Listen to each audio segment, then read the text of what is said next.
And we are back. Gmac and Zach. Outlaws Edge. Sports talk the way it's meant to be. What's going on, Zach? Nothing much. We got daylight savings time, so I've been up since 3:30 a.m. Yeah, dude. I got up and I'm like, wow, I feel like I slept so good. It's only 5 a.m. Yeah, Oh. yeah. I'm glad. So for the first time, I for the longest time, because I'm a registered nurse, right? So I Yeah. usually work at the hospital.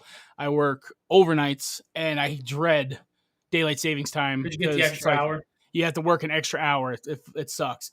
So for the first time, I don't have like that job. I have a Monday through Friday job as a nurse, so I don't. I actually got to sleep in, and it was great. But um, I didn't get to sleep in because do you, when's the last time you had a dog? I Hold remember. on, hold on. I'll beat you here. I got a fucking rooster outside, and that thing is relentless. And what the problem is, it's not just one. Apparently there's another one like across the field up on the hill. So they just go back and forth. Yeah. So like you know how dogs like when you have a dog, no matter what time it is, they know what time dinner time is. So like they start circling Yeah. the bowl or barking. Same thing. My little dog Finnegan, like he has to pee every morning before, and he usually gets up when we go to the gym at like 4:30 and goes out. Yep. So of course 4:30 is 3:30 today. I got up in my normal like circadian rhythm. It's Hmm. 3:30, and I'm shit, I gotta take him out.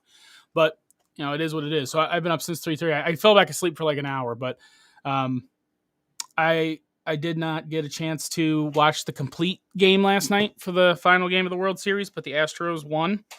They win in six, 4-2. I mean, that's the total wins, but the Yeah. game was 4-1, I think, right? I don't know what the final Yeah. score was. It ended on a pop out to right field.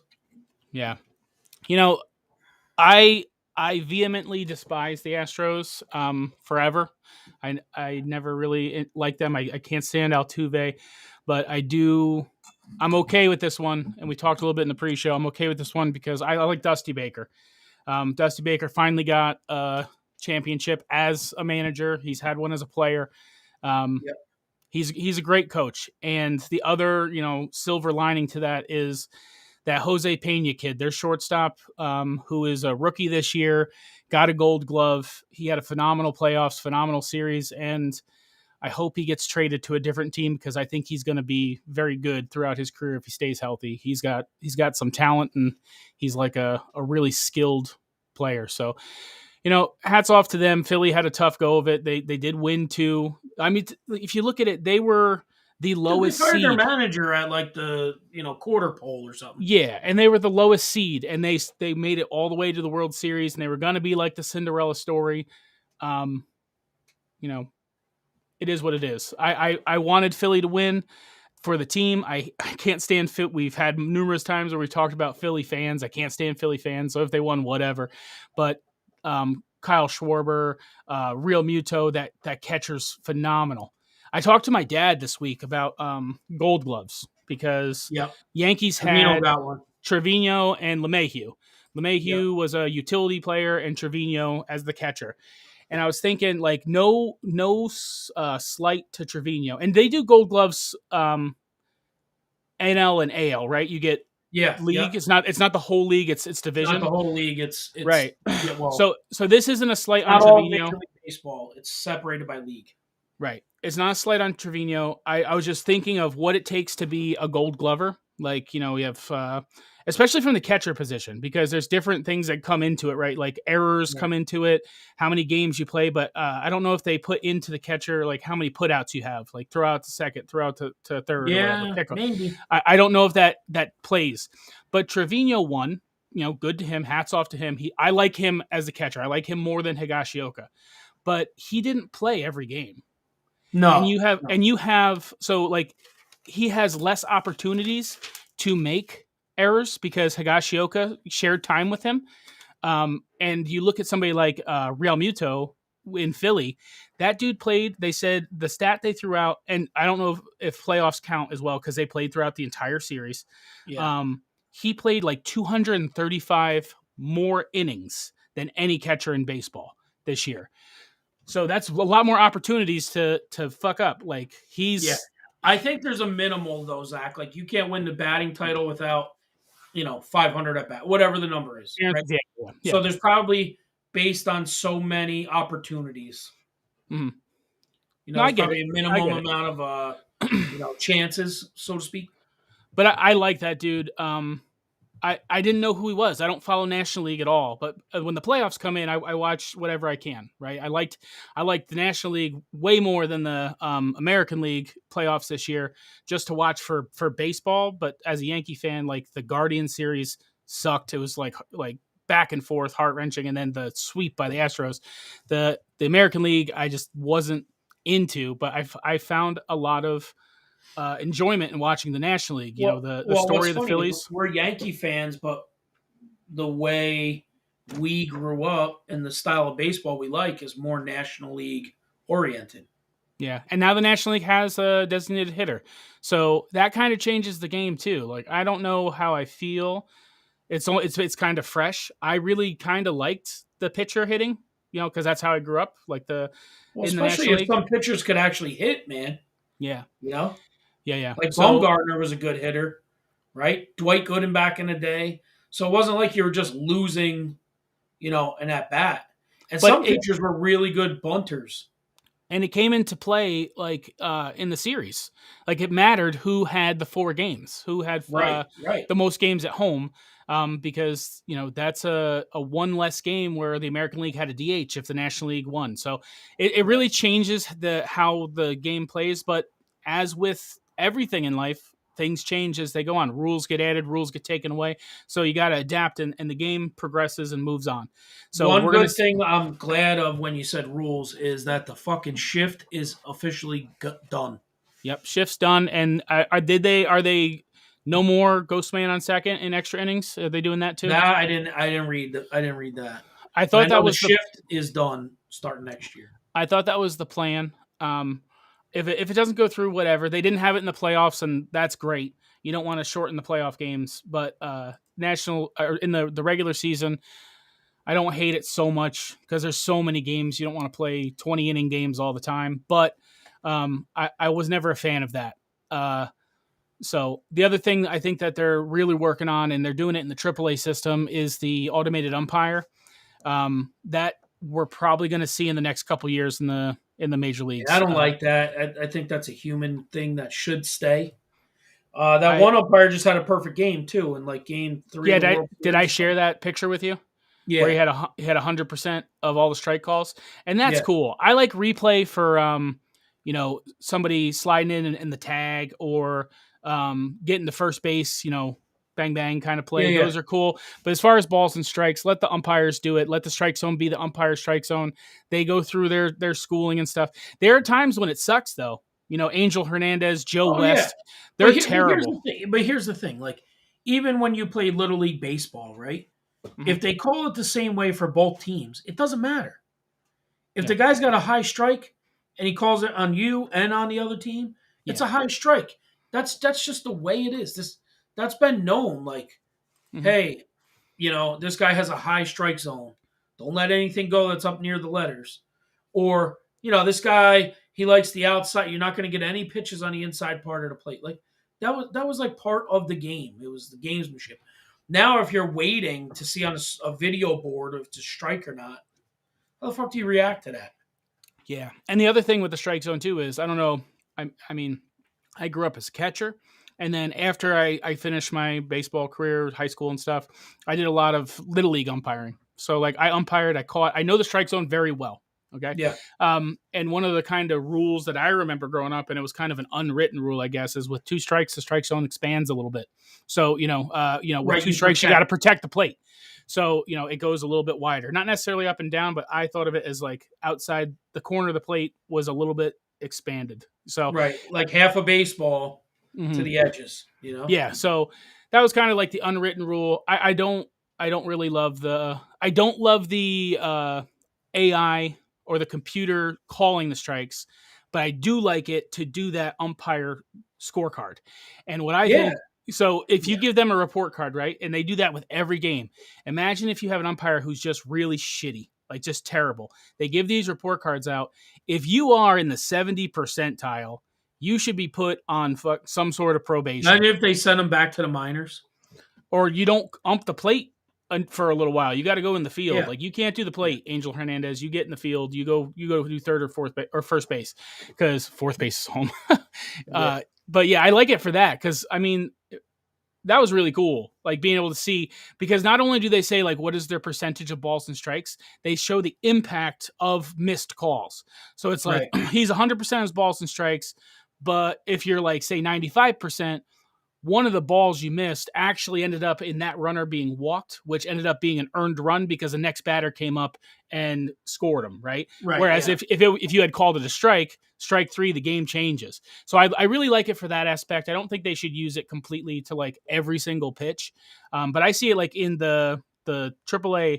You know, some umpire call a strike, the batter steps out, taps his head, and they show it on the screen, and it's actually a strike instead of a ball, or a ball instead of a strike. That's kind of weird to me. Let the umpire call the game and then afterwards review it and then kind of grade them because, you know, it's, I forget what I was listening to. Maybe it was the ending of Boys Will Be Boys. I finished that this week, the Cowboys thing. And I told you, I know we talked last week. I had started it, how I thought, you know, Jerry Jones is an asshole. And, who's the coach? Jimmy Johnson. I'm like, Jimmy Johnson's a dick. But at the end, I came back to like Jimmy Johnson. So, you know, it started out because the way he coached, like how they talked about him coach and having like favorites and stuff and being an asshole, it's what they Right. needed. It's what they needed because when he left, they fell apart. Like they didn't have the discipline. Yeah. He was that way for a reason. He knew that the Cowboys of that era, they needed that disciplinarianism to keep those guys in line and keep them in check. Because when he left, who was the guy that came in? That was the Oklahoma coach. Barry Switzer.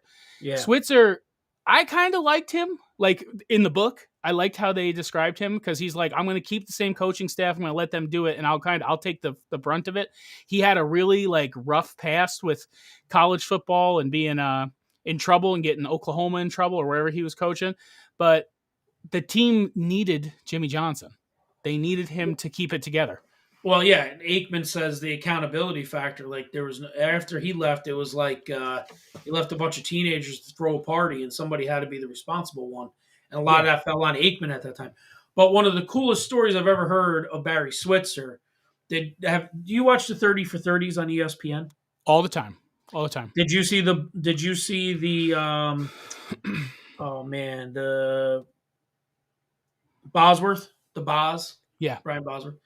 Barry Switzer walking into Brian Bosworth's lunchroom with like 300 kids in there in a huge like fur coat, and he just stands up and he yells out, "Brian Bosworth, where's the Boz?" And he's like, "Holy shit, that's Barry Switzer." Mm-hmm. And Barry Switzer just puts his hand out with the national championship ring on it. "You're coming to Oklahoma, son." You know what I mean? Like he always kind of had that like bravado, that macho kind of, you know, swag to him, and that, you know, that was Switzer. He seems like a character, and I didn't follow the Cowboys at the time. I was a Redskin fan at that time, but now reading the Boys Will Be Boys, I really want to go back and read his autobiography or listen to his autobiography. He seems like a really interesting character in the football scene. Like his dad and his mom committed suicide like in the house with him. Like he has a really he has a really troubled past. Like his mom was an alcoholic, his dad was a womanizer, and he was also not a bootlegger, but he did something with like illegal sales. And his dad was a salesman. He grew up in kind of like a poor area with a lot of interracial things going on in an era where it wasn't normal, you know, like before civil rights.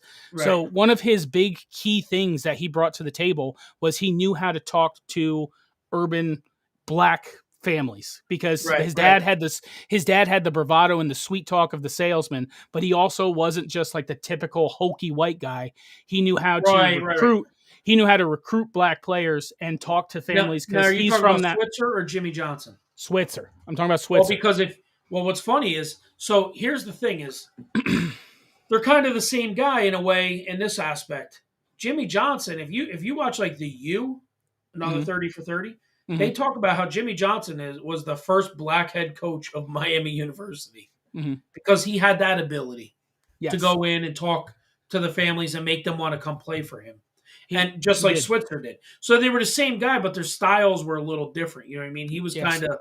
He was kind of loose, where Jimmy Johnson ran like a rigid ship. Like, this is how it's going to be. You do whatever you want, but you have all the fun you want, but you stick to playing hard. This guy was like, fuck it. Yeah, I think based on, the information that I had from that book that Jeff Pearlman put together, Jimmy Johnson finishes out his contract with the Cowboys and doesn't leave early. Cowboys win way more Super Bowls with that team.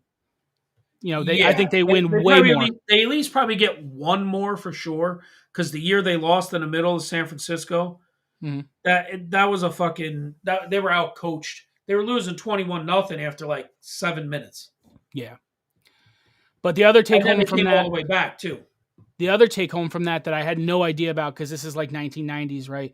When I sent you that message, I was like, I take back Jimmy Johnson. Emmitt Smith was a selfish dude, but he was phenomenal, but he was not like a team player.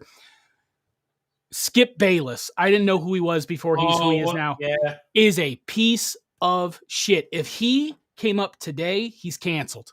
He's canceled 100%, because he wrote that book. He's there now, but he wrote that book and he accused Troy Aikman of being gay. It was like 230 pages, 6 pages dedicated to all this bullshit about Troy Aikman being in a gay part of town. Daughter, wasn't it? Who was like 14 at the time? Yeah, he's an asshole. And the things he said, but he still has a job, skipping Shannon in the morning. I mean, yeah. And to be fair, like, I'm not saying like I'm not a fan of cancel culture. People can change. If you fuck up and you own it and you do your time, you can change. But if that happens today, he is not who he is. He is not Skip Bayless. He's canceled instantly. So it would be equivalent of him saying it now on TV. Because back then, you didn't have all these shows like this. You know what I mean? Mm-hmm. Like, it wasn't like it is now, where there's like ESPN was on there, but it didn't have a show dedicated to morning sports talk continually. You know what I mean? So back then, people read a newspaper and books, and that's how they got their information. It wasn't like now, where it's on your phone, or it's every day is a sports stream thing. So, if he would say that now, like, that's the equivalent of saying now on his show, Undisputed, coming out with the headline, Troy Aikman's gay. Yeah, with all this bullshit information. And just hammering on it for weeks on end. Yeah. He would 100% be run off. And Troy Aikman, he's very adamantly anti Skip Bayless. Like, when Skip Bayless got picked up by Fox, he was like, I thought our company was better. But here's the other thing. Troy Aikman also dated like the hottest women of the time. Country stars, music singers, and all that stuff. Sandra Bullock for a long time. Yeah. So, it was just it was nonsensical, and it was a way for this guy to get, it was almost like for him to get clout by using somebody else's, And at the end of the day, Troy Aikman could be bisexual. Who cares? And like, it doesn't matter. But at that time in the 90s, it was not okay to be gay out and open. It was very new. Like that like people started to come out. It was, and to out him like that with like this information is really just fucking, it's the journalistic integrity is bullshit. It's like TMZ bullshit. You know what I mean? Especially back then, where it was much more of a, a well thought of, career. Yeah. My favorite, I was driving to work because I listen to books all the time. Unless it's Thursday, I listen to the Blitz podcast. So I'm driving to work in the morning. I'm emotional. So all the sports stuff is going on. Kind of like, the 2 weeks you had with the Blitz where you're talking about real shit. So I'm just having this emotional day. And they tell a story of Troy Aikman and this kid who, it's not Make-A-Wish, but he's a kid with leukemia, or so he's dying of cancer. Yeah. He goes to the kid's dad takes him to meet Troy Aikman. Troy meets him. He does his signing of the footballs and stuff, and he talks to him. And the kid says, I really want you to score. Can you throw me a touchdown? And he goes, I'll do you one better. I'll score you a touchdown. So he tells the dad. So he goes, and it's preseason. It's not regular season. It's preseason. The kid ended up dying like 19 days, so he didn't even make it to the actual season. They go through the first game. Troy doesn't play. He's the starting quarterback. Preseason, you don't play a lot. Right. He goes versus the Vikings in, I think it was 1993, maybe. After they win the Super Bowl, he goes versus the Vikings in the second game of the preseason, and he fucking takes the ball and scrambles in for a touchdown. They mailed the football with him and all of his friends, all the Cowboys signing it to the kid. The kid had it and died and was buried with it. And I was like bawling with tears, like how much that meant. Like it was such like a touching story, and it made me have a lot of respect for Troy Aikman and what he was. I also saw he recently told a story because we just had Halloween go by. He recently told a story about how he's playing and he forgot to get candy and kids showed up. So he's he's like I had a bunch of football cards, so I signed cards, and he's like, the next year I was like, I'm gonna remember candy, and I had like double the amount of kids and they were pissed I had candy. They all came for the signed football cards. Yeah, I thought that was funny. That is fun. Yeah, I saw that same one. Same one. He seems like a genuinely good dude, and I like him. I like him a lot more now in the light of knowing that stuff. I had no idea. Like, now, what book are you on to? I'm listening to The Captain. The Derek Jeter one. I read that book. The Captain. I know that they have the series on ESPN Plus right now, and I just finished that, the 7th one. That's another one that had me in tears. Like, I'm like misty-eyed now just thinking about it. I was trying to explain to my wife what the last episode was, but the book, I think, what came out in like maybe 2010. I don't think he was done with his career at that time. No, he wasn't done. So it doesn't have the stuff after he went to Miami and became part owner of the team. But so, like, I'm telling my wife about the last episode where he's waiting to get into the Hall of Fame, and I'm probably going to cry talking about it. They're doing this juxtaposition of him. They're going back and showing the old footage from episode 1 where he's waiting to get the call from the Yankees to get on the team. Like, cause he's just had they're going back and forth. They're showing him and his parents. And then 20 plus years later, him and his family and his parents are there again. And they're showing him. Yes. Yeah.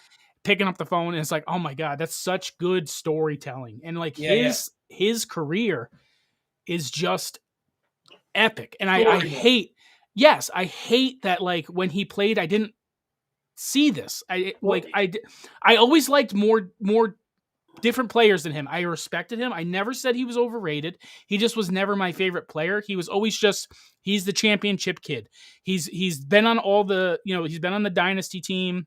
He's won all these things, but like, I liked Jorge a lot more. I liked Tino Martinez. I liked Paul O'Neill. I liked Bernie Williams. I liked those people. I never really understood what was going on. And then when you lay out his career and watch what he did from the time he was 18 years old to when he retired, his 3,000th hit being a home run, his last hit of his career being a walk-off, like scoring the winning run. Like, it's every highlight of that is just, every milestone was big. It's just storybook. It's like, you couldn't write a story like that. His life is just amazing. And then he goes on, I mentioned, remember 2 weeks ago when the Yankees were out, I said, who would fix this if Boone and Cashman left? It's Derek Jeter and Don Mattingly. And you're like, oh, Don Mattingly, whatever.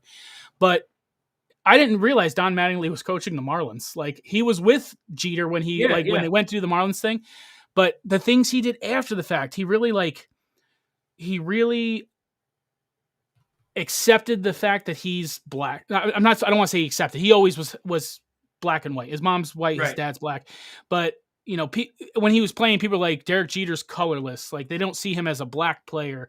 I'm talking about the writers, the sports writers. Yeah. But after the fact, he's like, no, I am who I am. My dad is who he is. Like, I'm a black man. He does things for the black community, for when he was in Miami, like the Cuban kids and all that. He hired a woman to be the big general manager. Like, he did a lot of things to push minorities to the front and give them a chance where they're good, and they don't typically do that. And I didn't realize those stories were going on, but I was like, shit, I didn't know he owned the Marlins. He can't come to the Yankees. But then at the end of that, it's like, no, he's done this year. He's out of the Marlins. So, and then this year, Don Mattingly's not coming back in 2023. So maybe it could happen. Maybe Jeter and Mattingly could save the Yankees, but Boone and Cashman are still in. He's got to be the boss. He couldn't do it like he was part owner of the Marlins, and that's what gave him the G. You know what I mean? Like, he couldn't just come in and be a coach. He'd have to like move the pieces.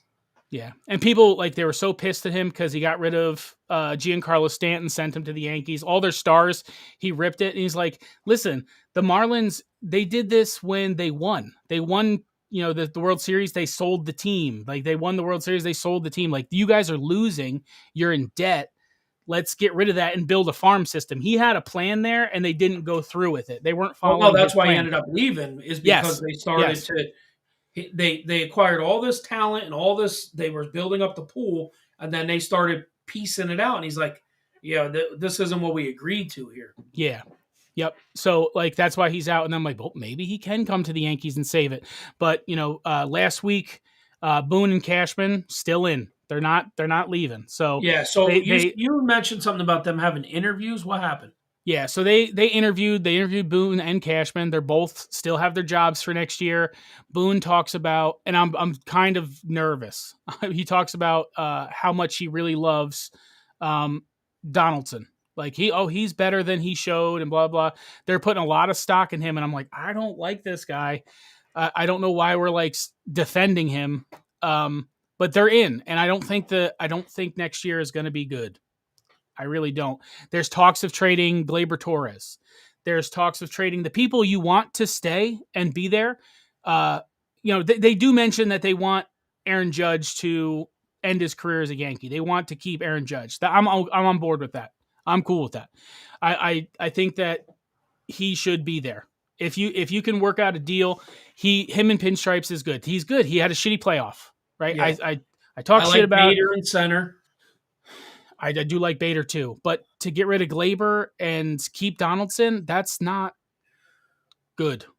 It's not. Like Glaber, I think he's phenomenal. They have a lot of young talent in middle infield. Not saying Glaber's young, but like they have those two kids that played in the playoffs a Oswaldo lot. Cabrera. Yes, I can't remember the other guy's name. I think it's Jose something, but they have a lot of good talent in the farm system.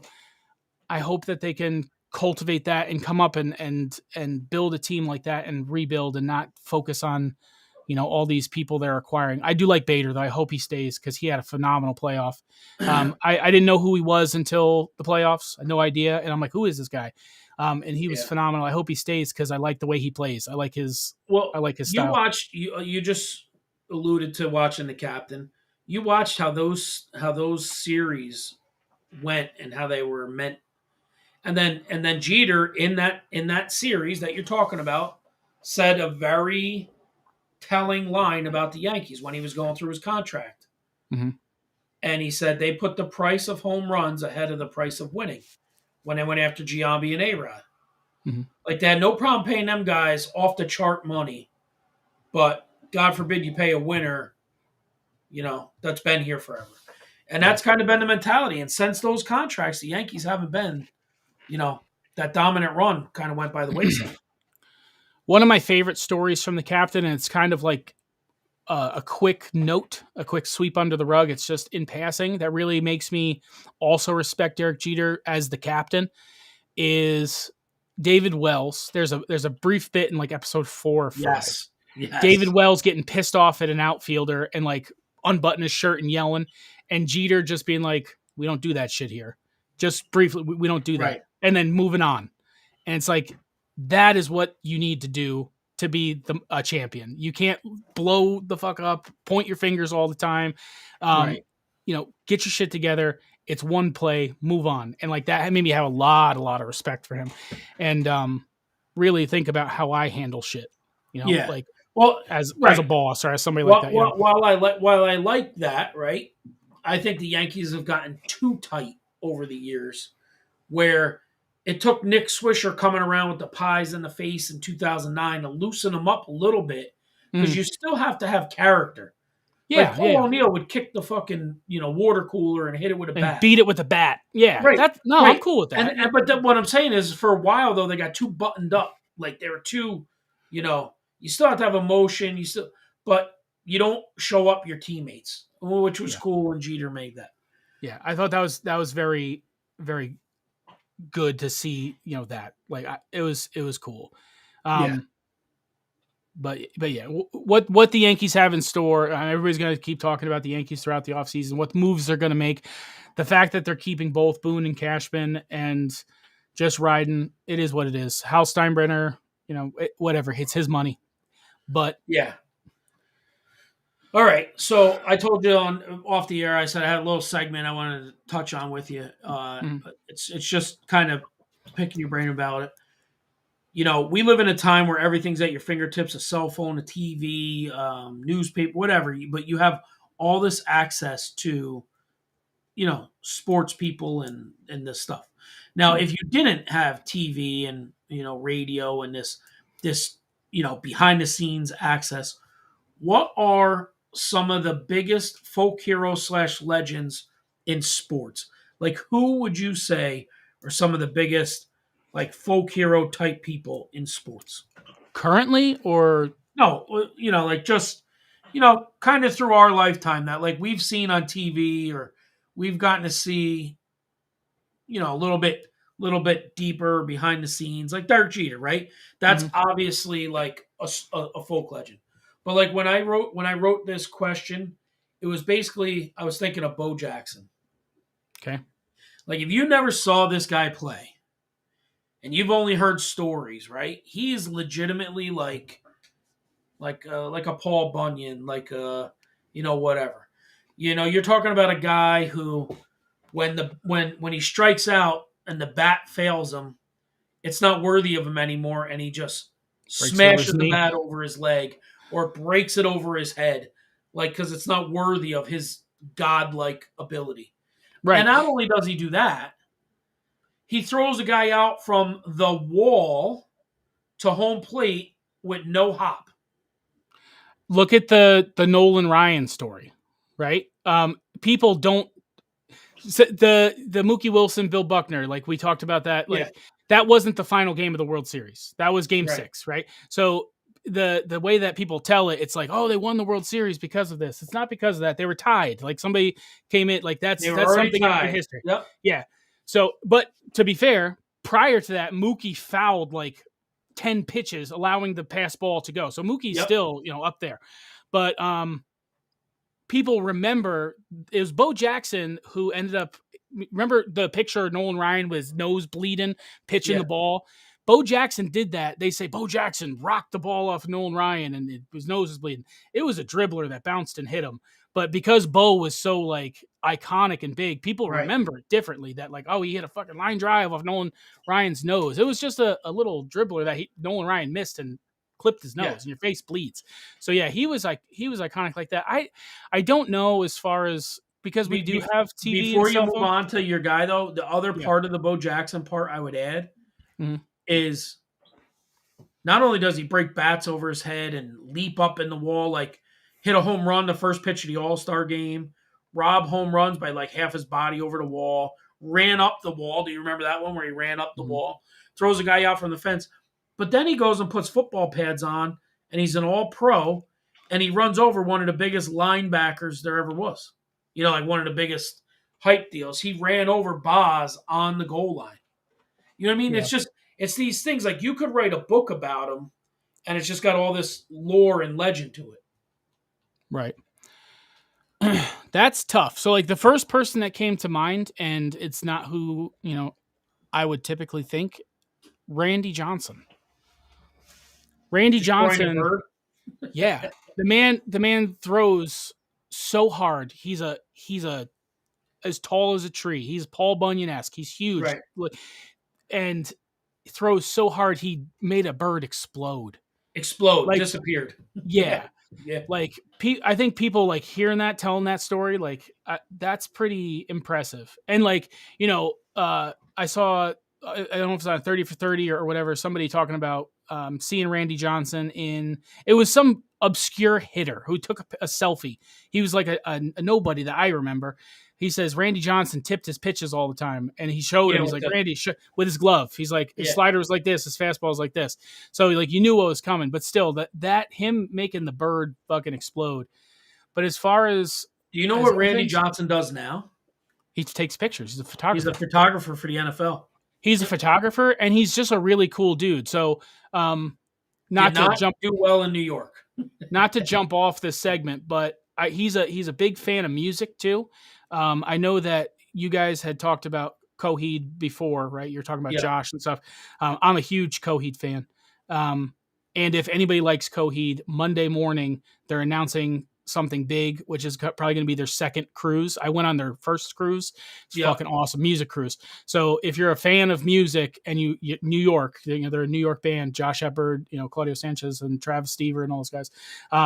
Tomorrow morning they're going to have an announcement. It's probably going to be the second cruise. And if you like music, it's worth a go because the bands are fucking awesome that they bring on.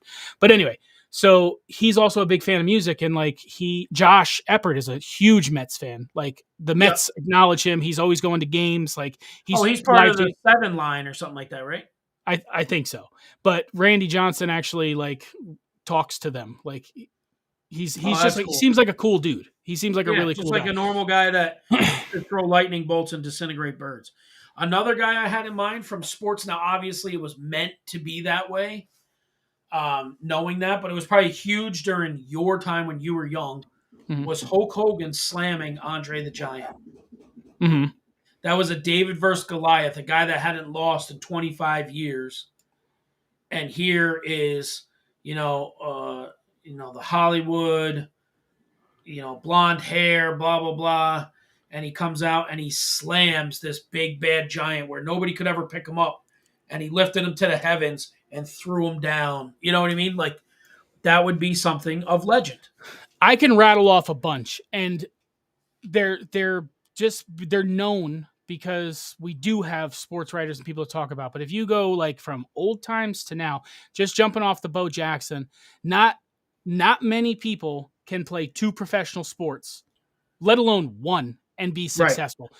Bo Jackson did it, and the only person I can think of is Deion Sanders, right? Deion Sanders, and there's another guy, something Jordan. Where he played for the Cardinals and the Rams. Okay.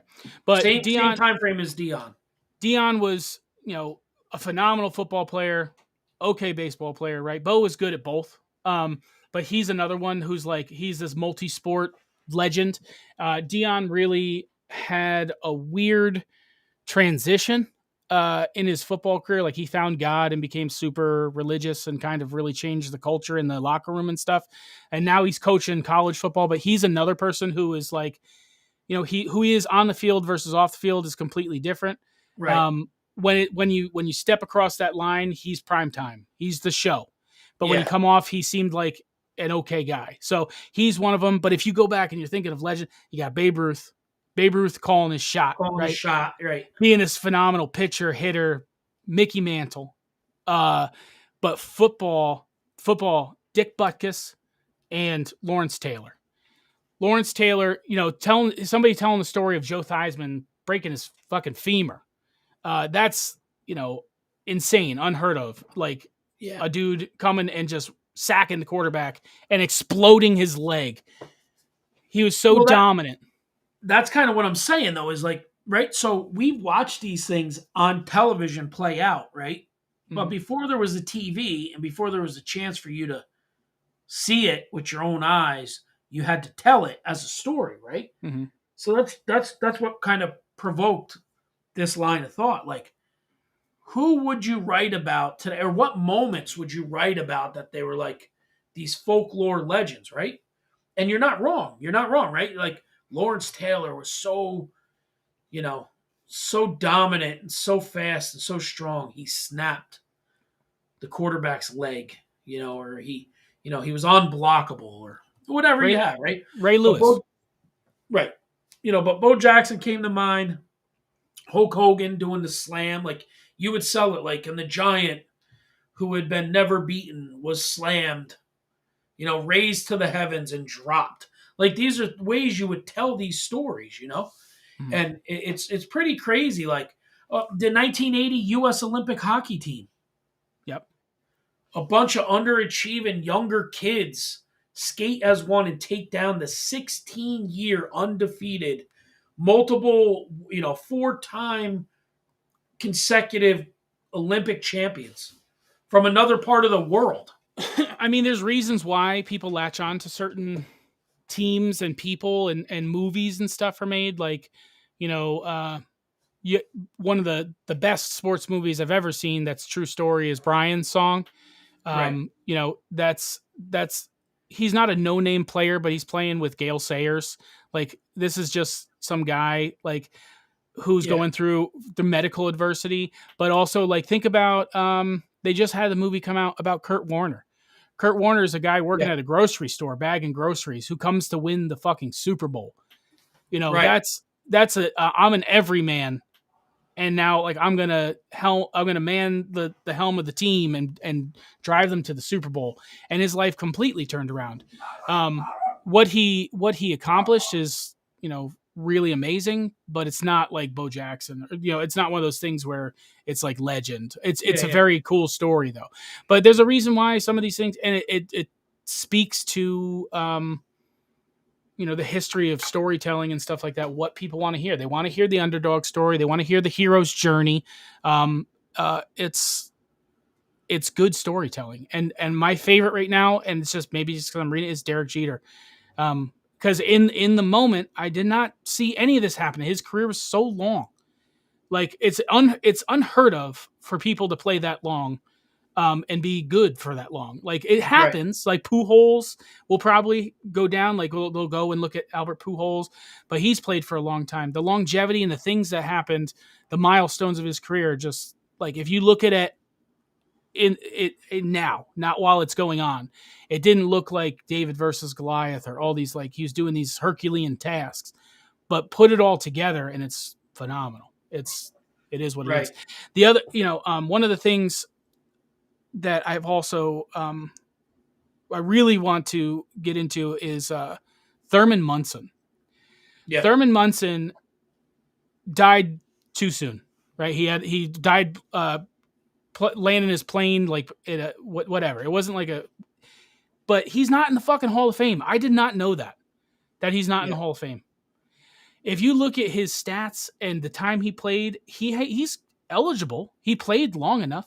He won World Series. He won Gold Glove. Like he's not in the fucking Hall of Fame.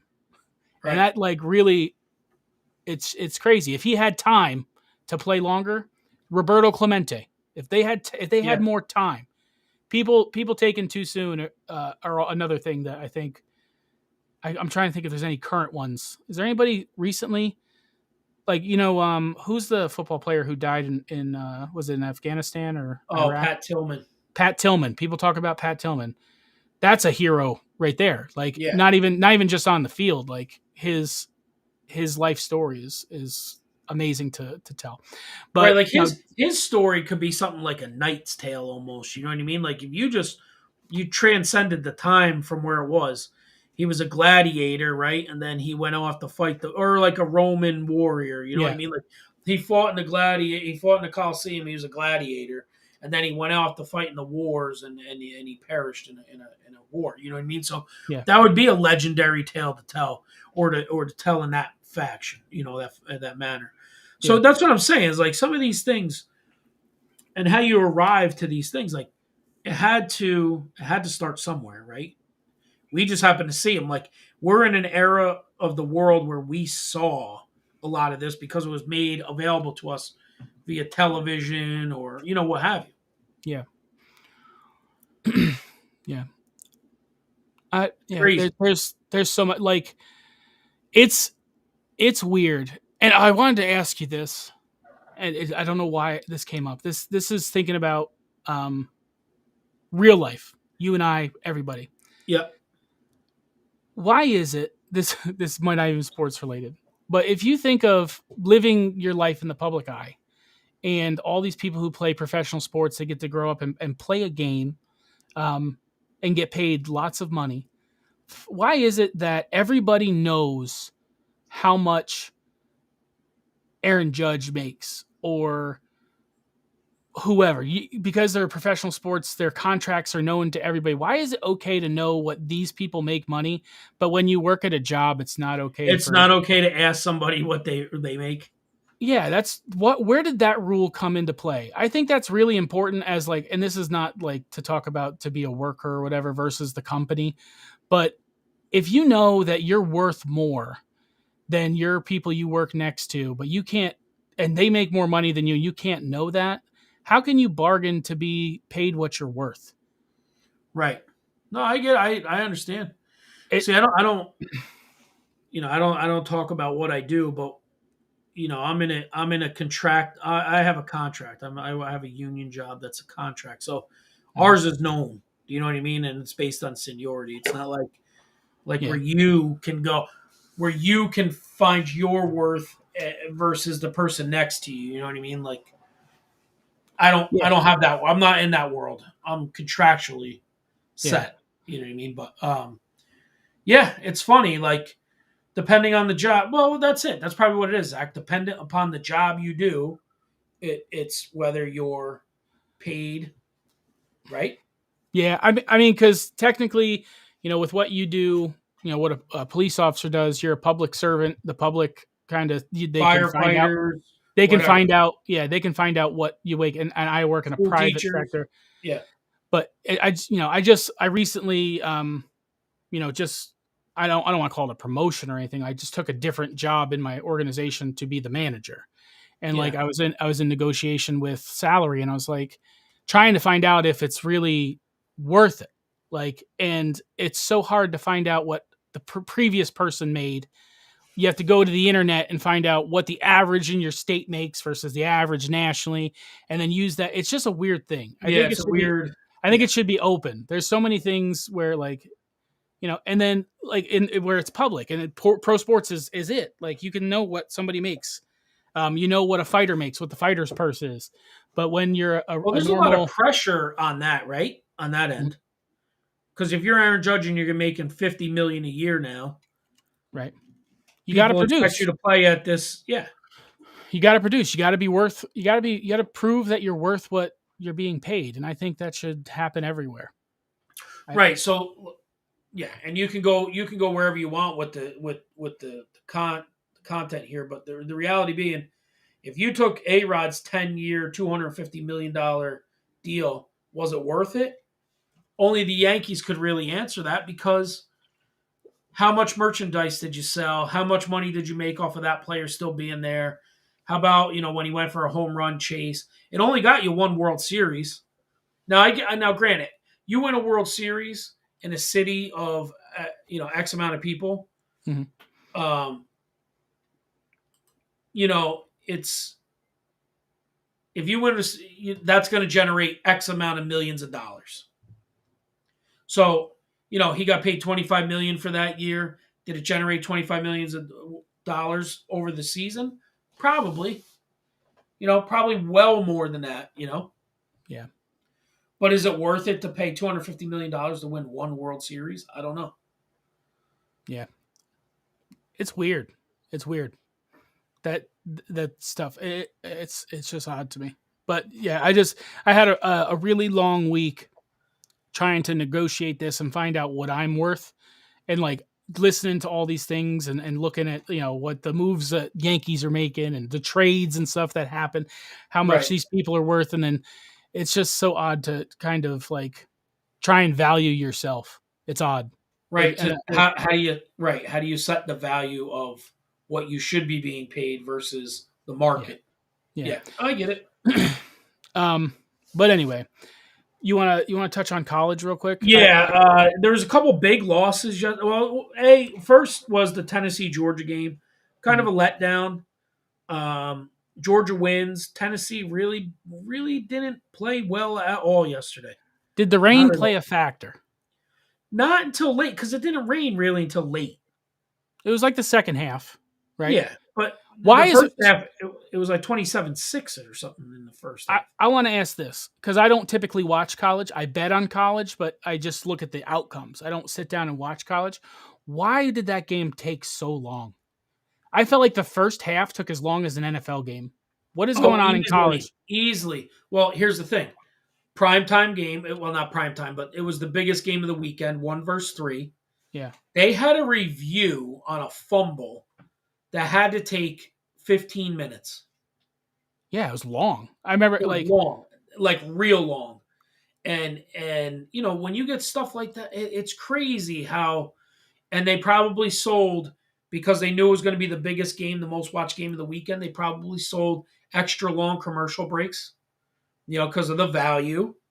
So it's not every college game that's like this. No, it's not every college game. That 'Cause game took forever, bro. It I really did. I It took a chose I long time. chose to tune in because I was like, yeah, it's 1 versus 3. We had that big hype. You shared that Tennessee come out Yeah. video. I'm like, I want to watch this. And it was just really disappointing. I don't think that Georgia, I don't know the teams prior to that. They're both 8-0 going into this game, right? Yeah. The big story is, I guess people leaked the Georgia quarterback's telephone number the night Telephone number, before. and then when he scored, So he did the yeah, I thought that was pretty funny. But it was kind of underwhelming. right. So Offensively. yeah. Tennessee averages like 50 a game, and they were held to like 13 yesterday. But one thing, now their quarterback is older than Lamar Jackson. He's 25. Hendon Hooker. Yeah. The thing, kid's obviously he's a hell of an athlete, right? But the one thing he does that drives me bonkers, when he stands in the pocket, which is good and bad, I guess, but when he stands in the pocket, he stands on a spot like that nothing's coming at him. He doesn't like move off the line, the dot, so to speak, at all and make the play. And that's, you got to have a clock in your head, right? So he's literally just standing there. And he's in the end zone. You can't afford to just stand there in the end zone. Yeah, he had And that that's kind of where almost it safety. backfired on him. Yeah, Remember when that? Right, and that was the call that took so long. Yeah. So that happened, and then later on last night, LSU upsets Alabama in overtime. They go for the win at home. They went for the 2-point conversion, and then they get it, and they win, and they beat Alabama. So Alabama's going to be out of the playoffs at this point, it would be my guess, which is a good thing. And then Michigan won. So they ran to 9-0. And Ohio State won. So that'll be huge when it's Michigan-Ohio State game, the rivalry game. That's going to be huge. And next week at Yankee Stadium is the Quarter-Jug between Ithaca and Cortland. 2 years ago, every time it's an Ithaca game, they play it somewhere else. So 2 years ago, it was at Giant Stadium, or MetLife Stadium, Jets and Giants home stadium. Then it went back to Cortland, and now this year's an Ithaca game, so they made it Yankee Stadium. Pretty cool. Yeah, college is so big. It's definitely fun. And you talked about potentially doing some stuff next year where we can talk on Saturdays for college as well. I'd like to get into that. It's a big thing, but there's so many teams. And that's why it's so cool for me. It's one of those things. I think what I like about college is there are so many local, in the middle of nowhere teams that people can root for. Like, if we were talking about it yesterday, which I'm very surprised. My wife is not a huge sports person, but I was watching. There's a show on ESPN Plus with Peyton Manning where he's like talking about the history of football, going to all these places, and we're talking, and she's like, "Why are there?" One of the big things is, like, back in the day, the football and baseball used to play in the same stadium in a lot of places. Like, the Bears used to play on Wrigley, and all these things, and they moved around. She's like, why is that? And the only one now is just Oakland, right? Oakland is there a football team that plays in Oakland now? No, because they moved. I don't know what would play in Oakland, but that's still listed as a football can be played in Oakland. Right. Side note to that, Oakland might be moving to Las Vegas. They might get out. Oakland. A's? Yes.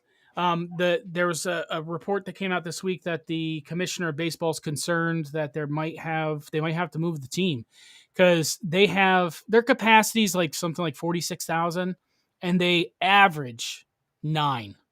There's times this season where the A's, and they were shitty this year. Like, they were well below 500, right? They weren't good, but Oakland just doesn't show up to support the team even when they are winning. Like the whole, Billy Bean Moneyball, they weren't. So, they had to do the Moneyball thing because they had to find a way to win because they're not getting the revenue from people coming in to watch. But there was times this year where like the attendance was like 3,000 Yeah, 3,500. I feel like there's college or high school football games in Texas that have more than that. But way more than that. with college, you have these places. You have a football team in Wyoming. You have a football team in Right. Nebraska, where you have somebody that you can root for that's close to you that you could go see. And they're in the NFL and major sports and stuff. There's not a lot of major league teams, NFL teams in every state. Like it doesn't exist. There's No. some states that have multiple. Well, New New York York has technically has three, right? Jets, right, Giants, and Bills. right. Even though they're in New Jersey, California has three. four. Oh, three since the Raiders left.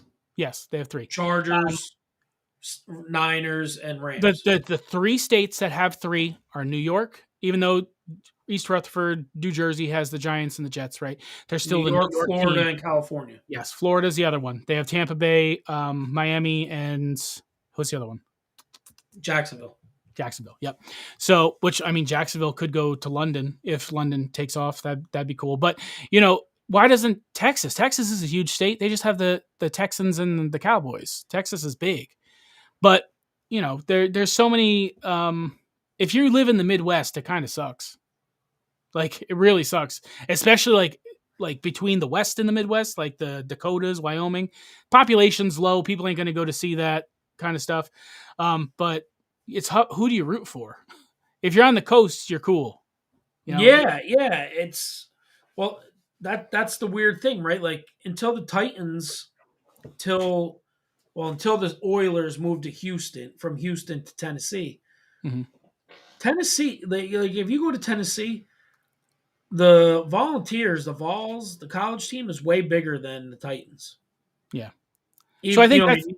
that's why I really do enjoy college, because it gives more people a chance to root for their team. Like there's more teams available that you have people from all over representing and coming through, where you can be a Cowboys fan in New York, you can be a Cowboys fan. It's different with professional teams. Right. With college teams is even There's though more pride involved for whatever yeah. reason. I mean, when I grew up, I liked Notre Dame. I had no idea Notre Dame was even in Indiana. I like Notre Dame, and Right, now I right, just right. happen to live in Indiana, so I still like Notre Dame. But How far is Notre Dame from you, though, Zach? about 3 hours. That's not There. South Bend is on the west end, and I'm completely east. So it's about 3 hours. Indiana's a slim, long state, so it's yeah, harder to go north but and three south. hours isn't bad. You could still get No, there for a game for a no, weekend. but Notre Dame is so big, to get tickets, it's like nearly impossible, because it's the student body and like the people who have season tickets to get there. Yeah, Most people who go see Notre Dame games watch it from like outside of the stadium in the bar. Like yeah, if you're an out of state Notre Dame fan, you have to be an alumni, you have to be a yeah. current student, or like some sort of season ticket holder. It's very Buddies of hard. mine are alumni, so that's how they probably get tickets all the time. Yeah, it's very hard to go see. But I mean, there's other teams in Indiana, but where I'm at, because I'm in the Northeast, Notre Dame is it's kind of an afterthought. It's only 3 hours away. You Right. have, and it's not even people who love Purdue or IU. Like people here Right. where I'm at love Ohio State and Michigan. That's the big thing. Well, Because you I'm were in pretty close to Michigan because you came over and saw me in Michigan. it was like an hour and a half to get to Michigan. So I can Right. So get to you're Michigan. right. So in half the time you could go see Michigan compared to going to see Notre Dame. Yeah, I could. Yeah. It's very easy to get to Ohio. My problem is when it comes to baseball, there's zero baseball in Indiana. So if I want to see the Yankees play, I got to go to the Detroit. Chicago I got or Detroit or Detroit. Chicago. Well, that's an hour, like an hour and 45, 50 for you. Detroit's almost 3, because that's pretty north. It's just above where you were. So where you were, it was about 2. Detroit was 40 minutes from me. Yeah, so it was about 2 hours and 15 minutes to get to from my house. To get to Michigan's pretty easy, but Right. you were a little bit in the middle. Michigan's another state that's very long. So like where I'm at, they're all long, thin states. So I could go see him in Detroit. I don't know if I want to go to Detroit. I saw a couple concerts in Detroit, and it's not nice. It's pretty shitty. It's a pretty shitty city, and Ohio And is it's flat as fuck, bro. Like that not shook me, but I was very shocked when I got there. Like I thought there'd be a hill, a bump, something. It is flat and dumpy. dude. That's what it is out here. There's nothing. Indiana is flat also. It's a flyover state, right? I live in Fort Wayne, which is called the Summit City. It's the highest elevation, and there's not a fucking hill to be seen. Nowhere. It's nowhere. So I definitely miss driving down 212 and seeing Hunter Mountain and things like that. Just Yeah. it's nothing huge. It's not the Rockies, but there's nothing. It's all just Right. corn and soy fields. That's it. But yeah, so my option, you got Chicago, you got Detroit, you got Ohio, anywhere from 2 to 4 hours to travel. I think where I would probably go, because I kind of dig the Guardians team. I do. Like, they're young. They're a team that I like now. I'd probably go to Cleveland. It's not too far. And Now, Ohio how has some close is cool, that? about 3 hours, 2.5 to 3 hours. You have to drive the speed limit in Ohio because they do all their clocking by camera. You can't speed. You can't go faster than the speed limit. Oh, You'll really? get a ticket mailed. I saw a concert in Ohio about a year and a half ago, and I got a ticket for going 70 and a 60. No cop, no nothing. It's like, how you know I'm driving? Man, it wasn't me. Somebody borrowed my car. But Yeah. you pay the ticket by mail. You don't get any points on your license. It is what it is. So you have to drive the speed limit. That's why it's like 3 hours. I could probably make it in like 2 hours and 15 minutes if I drove normally. But Cleveland, Ohio's cool. They got a lot of stuff there. They got the 2 football teams who suck. I would never go see football there. But Ohio is it's kind of like the Midwest, New Jersey. Fucking dumb. It's dirty. There's It's a lot dumb. of construction all the time. Driving through Ohio sucks. Mm-hmm. It's bad. But they got the Rock and Roll Hall of Fame. They got the Football Hall of Fame. There's a lot to do there. It's not bad, but it is what it is. I hate not being able to see the Yankees. So when I lived in Tennessee, there was no baseball team either. So that was always weird. Like when you would turn on TV, like here, you turn on TV, Yankees and Mets lead the day. It doesn't matter. Even if it's Sports Center, you might get, like the Red Sox or something like. But down there, everything that the leads were like the Atlanta Braves. You know what I mean? And you're like, what the fuck? Because there's really nothing. Like the Carolinas don't have baseball teams. Is Tennessee's northern border Pennsylvania? No, Tennessee's northern border is Kentucky. Your geography's all fucked up. No, Kentucky's the western, isn't it? Kentucky's right below me. Kentucky and Tennessee. Tennessee's northern border. Tennessee's long and thin. It's the opposite of Indiana. Kentucky's like a fried chicken piece. So when we were I'm there, mapping this. Now listen, Jen was stationed at Fort Campbell, Kentucky, but we lived in Clarksville, Tennessee. The base is mostly in Tennessee, but the post office box, the main post office was in Kentucky. Come on, show me an image, Google. Am I that fucking stupid?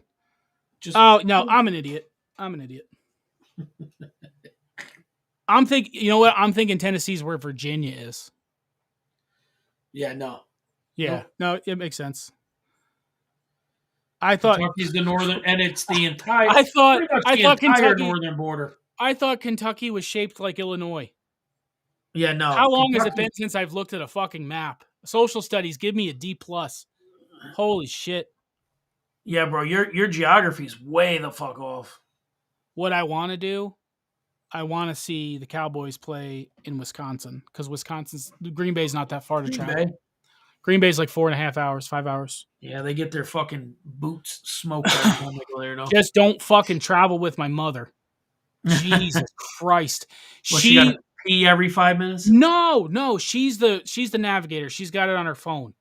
And you know how when you back in the day, you used to have to MapQuest it and take a right here, whatever, or use a map. But I'm using the phone.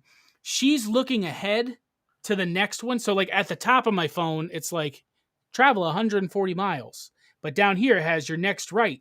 So she's like, oh, we're going to be coming into Manitowoc. It'll be in the right exit 45. I'm like, Mom, we're in fucking Illinois. Right. What are you talking about? We have 200 miles on this road. The next right is in hours. What are you doing? So yeah, she's not the navigator. She's got to be in the back with the snacks. She's the snack giver. I don't want to have her be the navigator again. But god damn, I'm an idiot. I didn't know that Kentucky was like that.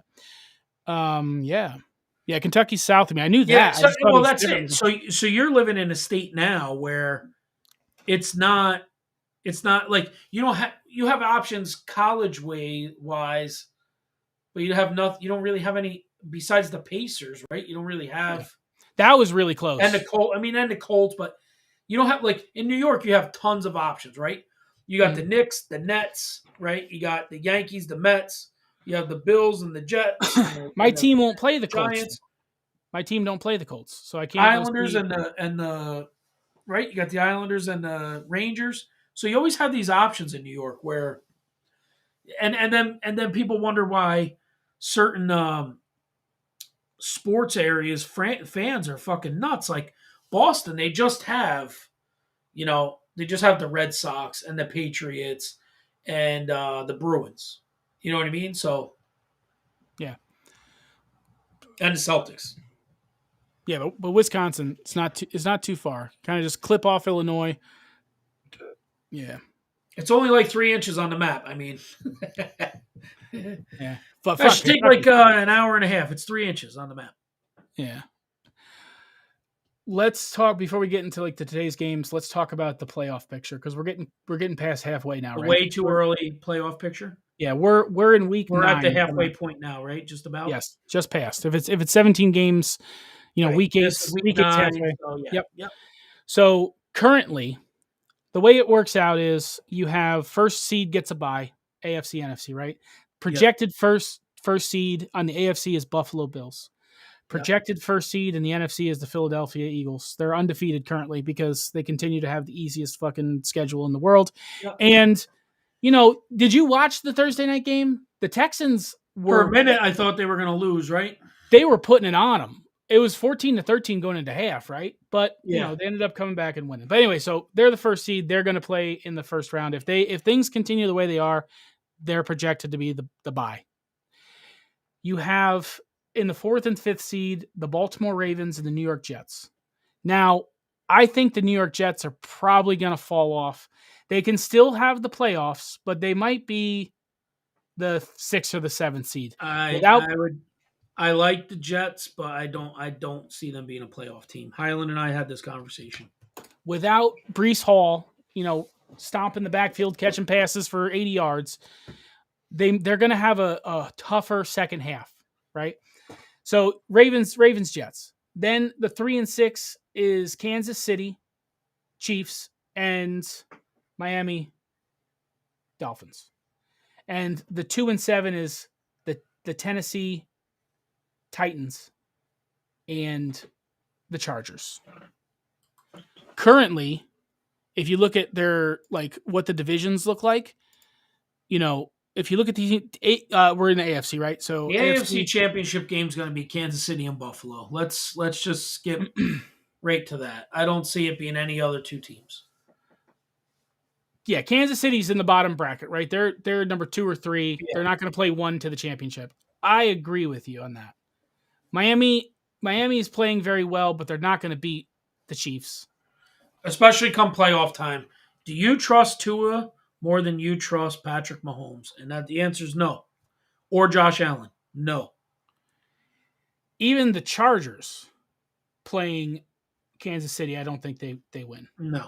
With a healthy Chargers team. So Kansas City, Buffalo, repeat of last year. I think Buffalo takes it. So I said be in Buffalo though, which is different. Yes, I said from the beginning we started recording this, Buffalo is my Super Bowl prediction. So I think Buffalo goes to Super Bowl. Repeat of last year, Kansas City and Buffalo in the AFC Championship. Now the NFC has Philly. Then they have the Falcons and the Cowboys at 4 and 5. They have Seattle and the Giants at 3 and 6, and then Minnesota and San Francisco at 2 and 7. This one I think has a lot more change in it second half. I think San Francisco has a way better second half than the first half. Christian McCaffrey is a fucking stud, and he is a playmaker. He's going to turn shit around. Fuck whoever's behind, center, who the quarterback is, whether it's Trey Lance. Garoppolo is a good quarterback. He is. If it's Garoppolo or, if Trey Lance was there. McCaffrey and Deebo Samuel are going to make plays, and the 49ers are going to be good. So right now the 49ers are 4 and 4. Seahawks are 5-3. The Seahawks. Can you believe that? No. But you got the Falcons on there too. That's why this shit is way too early. I don't see the Falcons making the playoffs, dude. They're gonna. The Falcons, their NFC South is ass. The Bucks can't win. The Bucks Buccaneers can't are just playing like shit right now. If they get it together, they can ramble off 6 more wins. Yeah, I don't know. I think the Saints are better than the Bucks. What's the Bucks record right now? 3-5. They're tied with the Saints, but they're ahead of the Saints because did they beat them? They beat them head to head. Yeah. So you got the Falcons, the Bucks, the Saints, and the Panthers. That to me is the worst division in football right now, hands down. So the Falcons do have a shot to win. Yeah, I just don't see them sustaining it till the end of the year. That's why like when people get in these hypotheticals, it's like it's way too fucking early, man. There's a whole half to go. I think the most volatile. So I think the best in the NFC right now is NFC East, minus the Commanders. Right, the Eagles are the team. They're good. Yeah. Right. Their defense. They've acquired the new defensive end. Their defense is good. The Cowboys are playing excellent. You know they're gonna fuck up. They do all the time. It's just what they do. The Giants. I think their record is better than they are. They have the playmakers. They'll be better in the years to come. I know you're talking about Jones. They're a receiver too short. The Giants. Yes, if they're at least one like number one guy, somebody that can take the coverage off of, like A+ guys will always get open, and they'll demand double coverage. The Giants don't have that guy, so they got a bunch of B guys, so you can just single them up and roll coverage wherever you want. Where if you have an A guy, it'll take coverage away, and some of these B guys will then get open. The Giants' biggest problem now, without the receivers, because they have lack of receivers. If they play a team that is defensively sound versus the run and has somebody who can spy Jones, they're fucked. Yeah. They're fucked because Saquon is good and Jones is good. But the Giants, there was all this talk about them going after Jerry Jeudy. Jerry Judy's just sitting, doing nothing in Denver because Russell Wilson's a piece of shit this year. They didn't Jerry Jeudy. Now they're talking about Odell Beckham coming back. So I think that's a mistake. That's a cancer for a locker room. They need a receiver. Why they bring need that guy back? Yeah, but he's not. But at this point in his career, he's not a number one anyway. So why bring him back? Yeah, you need like a legit number one. You don't need. It's just somebody to throw to.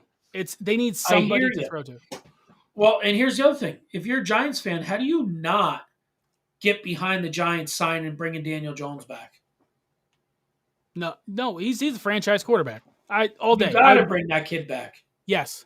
Give him somebody to fucking throw to too, and it's a game changer. Like the Giants, I don't know if you say Wan'Dale or Wan'Dale Robinson. He's pretty good, like their receiver, but there are a lot of pretty much no-name people to me. From a fantasy aspect, Daniel Jones and Saquon Barkley are the guys, but they're 6-2.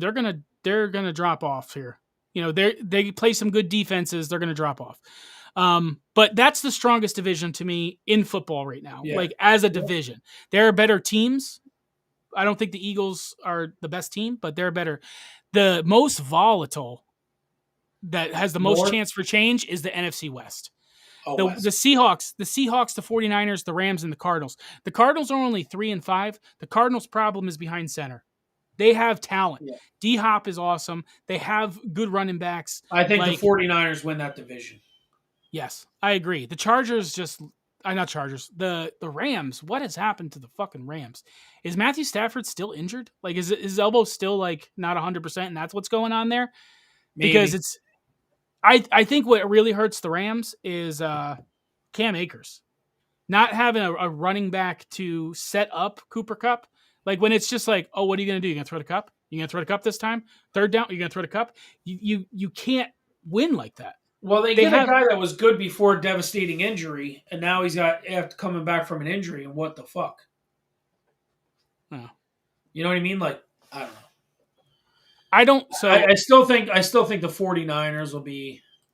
I think the Cardinals are better than their record as a team. So I think that's the most What's a likely team to that could change. get hot and do something?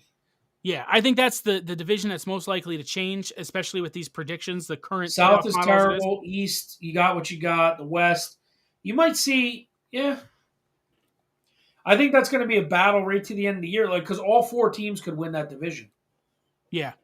The NFC North is actually pretty ass too. Like It is. the Vikings are this like shining star at 6-1. And Justin Jefferson's phenomenal. Their defense is okay. Kirk Cousins is But hit you or got miss. Kirk Cousins, bro. Yeah, you're hit or miss. Like I think, what is going on in the NFC North, because that's like the most we're talking about legend and stuff. In football, that's like the one of the biggest history rival divisions. Everybody like are always good against each other. Packers, Bears, Lions, Vikings. Like that's the Midwest like thing. You know what I mean? So those are Yeah. always good games. And the Packers are just playing like ass, like complete garbage. What is going on in Green Bay? Like, did Aaron Rodgers just do too many psychedelics in the offseason? What is going on? Because they have the tools. Like they have I watch their games. I'm like, how the fuck are you losing week after week? Aaron Yeah. Rodgers isn't playing bad ball.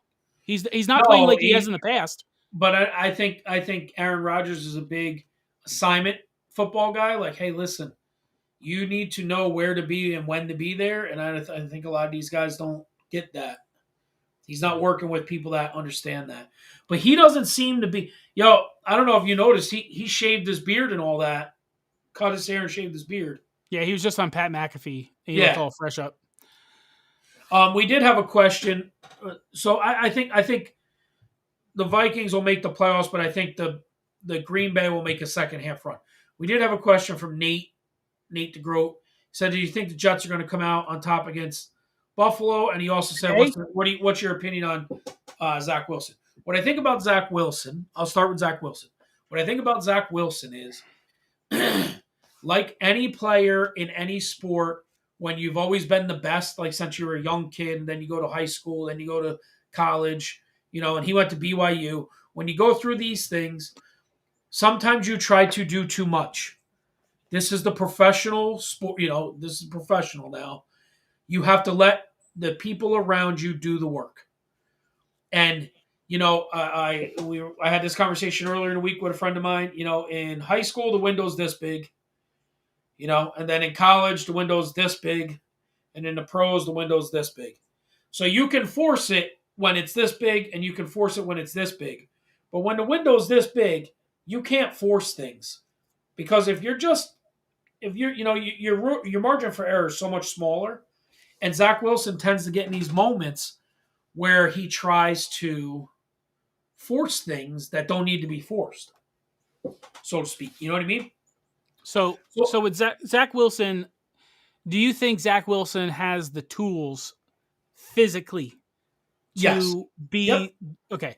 Now, what really is going to turn the tide, whether it's this season or seasons to come, is does he have the tools mentally? Right. Because How when you come fast in, does his brain work, decipher the information it's given, and how decide well where to go with the ball when? and also how well do you take to losing? If you just to go back on, like, you grow Right. up being the best, winning all the time, and then you come in and you're the little fish in the big pond now. Like, how do you go forward from there when you have a losing season, when you're intercepted all the time, when all these things go on? Do you take it in stride and get better, or do you let that eat at your ego and you fucking Well, suck that's and it. fail? You're getting intercepted all the time because you're forcing the ball to places it doesn't need to be. Yeah. So, as far as like the question on the Jets versus the Bills today, I don't know, if we're talking from a betting standpoint, like, which we'll get to the bets at the end. I favor the Jets because not money line. I don't think they'll win. Like, coming off the performance they had last week, but being that they're playing at home, right? They're a divisional home Right. underdog by 10 or more points. It's 11.5 the spread. I like Right. that. Because typically, if you look at the model of how things play out, when you are a divisional dog at home, you play better. Like, it's just a different thing. You don't want to lose in front of your home fans by Yeah. a blowout. So I like the Jets plus 11.5, and that is one of my bets today. I don't think they win, though, regardless of whether Bills have their safeties or not. The Bills Yeah. have way too many offensive tools to even give a fuck Right. Well, about weather the play a defense. factor because it's supposed to be rainy here today. I mean, it could play a factor, but here's the thing: Brees Hall's not there. If Brees Hall's there and it's going to turn into a predominantly run game, then I think the Jets can hang because their defense plays very well. But we've all picked the Bills to be in the AFC Championship, and you don't think that for no reason. Like, you know, but But at the didn't the same Bills time, just acquire? Josh Didn't Allen has these moments where he fucking throws his head out the window and has shitty games. So you don't know. But needless to say, the Jets are on an upswing. I think Zach Wilson, when his decision making gets better, or if it gets better, he'll be fine. But if he continues to try to do too much, he'll throw too many picks, and it could be like a 3-year or 4-year career and be done. right? But if you're talking about Brees Hall there, if it's rainy, you're taking into this consideration of it's a run game. Singletary is not as good as like Brees Hall as far as playmakers, right? But Yeah, didn't the Bills just acquire Nyheim Hines from the Colts for Zach Moss? I know it's a short time with the playbook, but the coach from the Bills knows Nyheim Hines from before. There's something, and yeah, he's good. Nyheim Hines was just behind Jonathan Taylor. When Jonathan Taylor got hurt, Hines played well. The first game, no, he got injury, he got a concussion, so he came out like in the second or third play. But Nyheim Hines is a good running back. He's, if you get him in the game with Singletary and start running some things, Buffalo just added even more offensive tools. yeah. So Buffalo is just too strong. Even if Allen has a shitty game, I don't think the Jets pull out to win. I think the Jets make it a game. They I could hope cover. they do. Yeah, I think they cover, but the Bills are just way beyond talent wise. If they lose, it's a fluke. I yeah, don't think that, just if you look at the stats and all things considered, the Bills are just very, very strong. And they're yeah, healthy, minus yeah, the safeties, right? And so yeah. you talk about the safeties being out. Can Zach Wilson like even register that? Like, does that matter to him? Is he going to throw deep? Is he a deep ball passer? I don't know. I'm not a Yeah, Jets fan. I'm he asking. that's his. Like I said, young guys they try to press the ball down the field. They get in this mentality like they have to be the playmaker all the time, and that's one of the hardest things to do. Is like there's times you don't have to be that guy. You don't have to force that throw. There's Mhm. times you throw the ball away and live for the next down, and I don't think he's quite there yet. I just want to look this up real quick. If you want to talk about what else were we talking about? Like, let's talk about. So we talked about the divisions and everything. What does Dallas have to do to get to the NFC Championship? What is your thoughts on that? Oh, run the ball more. Okay. Run the ball more. Dak is better off of play action. Defense has to shore up their run defense. They got to be better on run defense. The middle of the defense is a little suspect at times. Mhm. So I don't I know would how say, this. I don't know go ahead. how it works as far as seeding, because like with the wild cards, there you have your divisional people. So there's 4 teams, 1 through 4, right? And then that's considered 1 through 4. It doesn't go by record; it goes by division Right. winner, right? Yep. And then the wild card is based off that 5, 6, Yep. 7. Okay. Yep. So if right now, as it stands with the predicted model, Dallas would be playing Philadelphia in that, No, not not the necessarily. championship. I'm Not saying necessarily.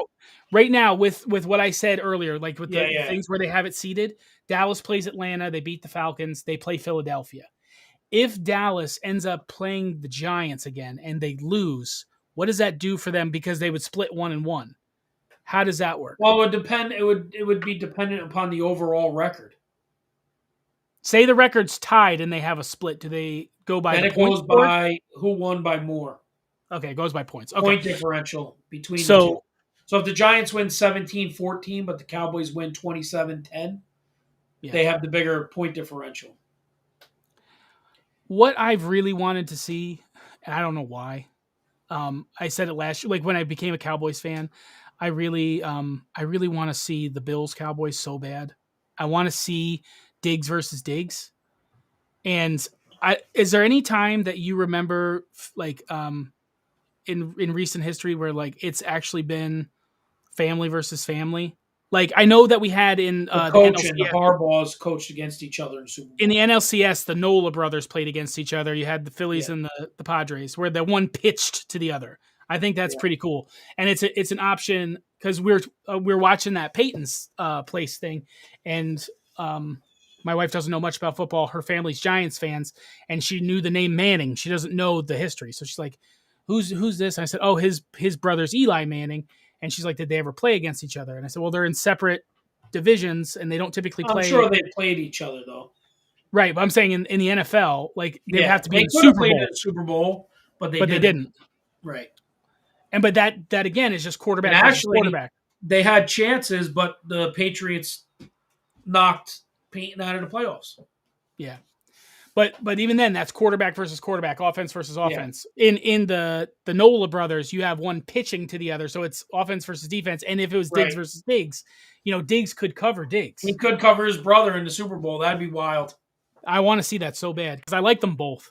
I Yeah. really like Trayvon and Stephon. They're both really interesting to watch. Yeah. They're playmakers, I'd like and to see what his little son would do. He'd have yeah, his own show that week. yeah. He'd be like, Uncle Stefan, I But don't I don't want to see Dallas knocked off early if they end up playing the Eagles. I want to see it in the NFC Championship because I think the pressure of a championship really changes the game. And, it's all or nothing. I think it's easier for Dallas to win that game than if they play them earlier on in like the the divisional. number one thing Dallas needs to do to not get knocked out early in the playoffs is to not have Dak Prescott make mistakes in the first half that put you into double digit deficits that you have to come back from. Yeah. Like he puts you in these positions by making dumb fucking plays early that you have to make you're constantly digging out of a hole. You know what I mean? If they can not put themselves in these bad spots and these bad not for nothing. There's two things that make me fear every year that you have fear if you make the playoffs, it turn it into a short run. I don't trust Kellen Moore calling the right plays. He gets too fucking cute with his Boise fucking State trickery early in games that is unneeded.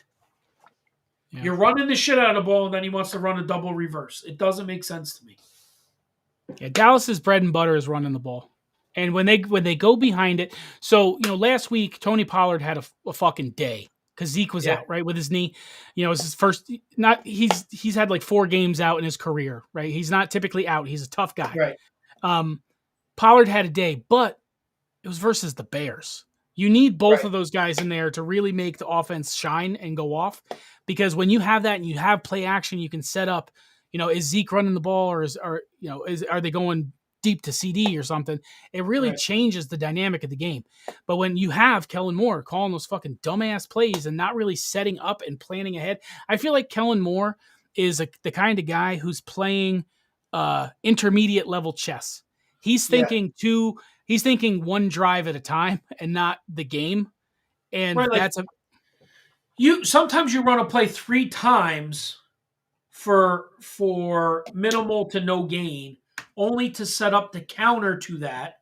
You give them looks to think like, hey, this is something that's going to be open later in a game if we show them this look, and we show them this look, and we show them this look, and then now you're in a crucial spot in the game, and now here comes this look, and they bite on this, and now that's where you hit the counterpart to that, right? And I agree with you. He's an intermediate thing. He thinks like right now, right now, right now. Yeah. Now, in the playoff game last year, Troy Aikman and Tony Romo ate Kellen Moore's for dinner, right? They said, listen, Troy Aikman, who was on the game, said, there's times when if you lined up one-on-one against Michael Irvin like that, I don't care what the scheme was, what the design was, We are beating you because Michael Irvin's better than that guy. Mhm. And that's where the ball's going. Where now they're more to this fucking, we got to play to the scheme. That's not where the play's designed to go to. Right. Well, who Now, cares? does this kind of come off of like your question that you were asking Highland about running to the weak side? The short side of the field, yeah. Yeah, not the weak side, short side. So is that something like similar to that? Like the scheme doesn't say you should run that way, so we have to go this way, but is that kind of what they're Yeah, doing? similar. Like there's space plays, right? You want to get the ball in space to Tony Pollard because he's a space guy, where Yeah. you want to run power with Zeke to a short side, right? So that makes complete sense, right? But there's times where you can run a speed by play design to the short side of the field because they're overcompensating. They're assuming you're going to go to the wide side of the field. Right. And this comes from setup. This comes from Right, thinking ahead. right, You've run the whole game this way. Now they're cheating to right. Now they're the wide rolling side. coverage to the wide side of the field, leak it out to the short side of the field. There's nobody there to cover it. Yeah. The one shining thing I don't really love is McCarthy's their head coach. Like, Yeah. right. So I don't love that guy. I don't hate him either. Kellen Moore, I'm not a huge fan of. I really like John Fossil. And it sucks because like he's a special teams guy and you don't want to rely on special teams to special Right. teams trickery when that happens and it's successful is one of my favorite things in football. Oh yeah, Fake punts, fake field goals, those things. When they happen, I like those. One thing I've noticed about the NFL this year, especially since I watched every game I can, there are so many people, especially young coaches. The Dolphins, like, why do the Dolphins even have a fucking punter? They go for it on fourth down every time. Like, there's no like, well, the analytics say that we should go for it here, and they always go for it. I would much rather see a special teams fake than some like a risk. If you're talking about risk versus reward, yeah. I like seeing the fake punt, the fake not even just fake punts, like punt blocks, field goal blocks. Those things are exciting to me. Well, how They're super about exciting. yesterday? We were talking about the Tennessee Georgia game a little earlier. A fucking punt that went out at the half-yard line is what turned that entire game around. Yeah. You let the ball go over your head. It went to the angle and it got down to the half-yard line, and it changed the entire game. So special teams is part of the game. They got you have to capitalize on special teams.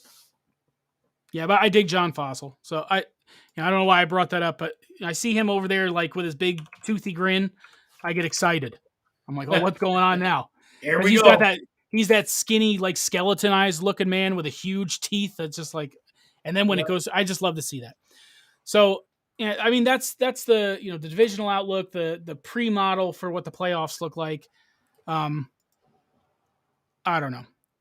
You want to talk about the games real quick? Well, Just rip through the games quick. We'll just pick winners. Or yes. So 1 o'clock. We already talked about the Bills, the Jets. The current line right now, it's moving a little bit. It's plus 11 for the Jets. I got it at 11.5. I like it because of the home divisional dog. We discussed that at length. So I don't know. The over under is 46. If there's potential for rain, maybe take the under. I don't care too much about that. I think the Bills win this game. I hope the Jets cover, just based on home divisional dog. Yeah. Then we got Carolina at the Bengals. Bengals minus 7.5 at home. Over under 42.5. Carolina surprised me last week, and big ups to Chris Winnie with coming through with what, because I was like they sold their team, everybody's away, but they're still not terrible. I expect the quarterback that's replacing Baker was pretty good, and the guy who's replacing, I don't even know their names. I don't follow Carolina, but Chris Winnie was like, yo, yeah, but they have these people. I was like, yeah, but they suck. And Carolina played really good. Fucking Carolina should have won the game. They should have won the game, but that fucking idiot took it, and that big deep pass where they scored at the end to tie it. You remember that? He took his helmet off and celebrated, and then they moved the field goal or the extra point back, and it was missed, and they lost in overtime. Carolina should have won that fucking game. Dumb shit that cost your team. Dumb Yeah. shit. So for this, I, just briefly, I fucking hate the Bengals. I lost every bet on Sunday last week. I had two heartbreakers just on parlays that missed by one leg each, which could have turned everything around. And then dumbass me, this is why we say bet responsibly. Dumbass me is like, well, I lost all this money. I'm going to try and get my money back and bet bigger on Monday Night Football for the Browns versus the Bengals, and the Browns fucking trounced the Bengals. Fuck the Bengals. They lost me my Well, entire Jamar purse. Chase is out for a few weeks, and all of a sudden the line leaks like a sieve again. Yeah, fuck that. They lost me my entire bag. I lost me my entire bag by betting on them, but I thought they were back. I thought the Bengals were back. The way they played the previous 2 weeks, I was like, yeah, man, they can do it. Joe Burrows is back, but he ain't fucking back. He's back to being sacked on the ground. That's what he's back to. So fuck the Bengals. I'm taking the Panthers plus 7.5.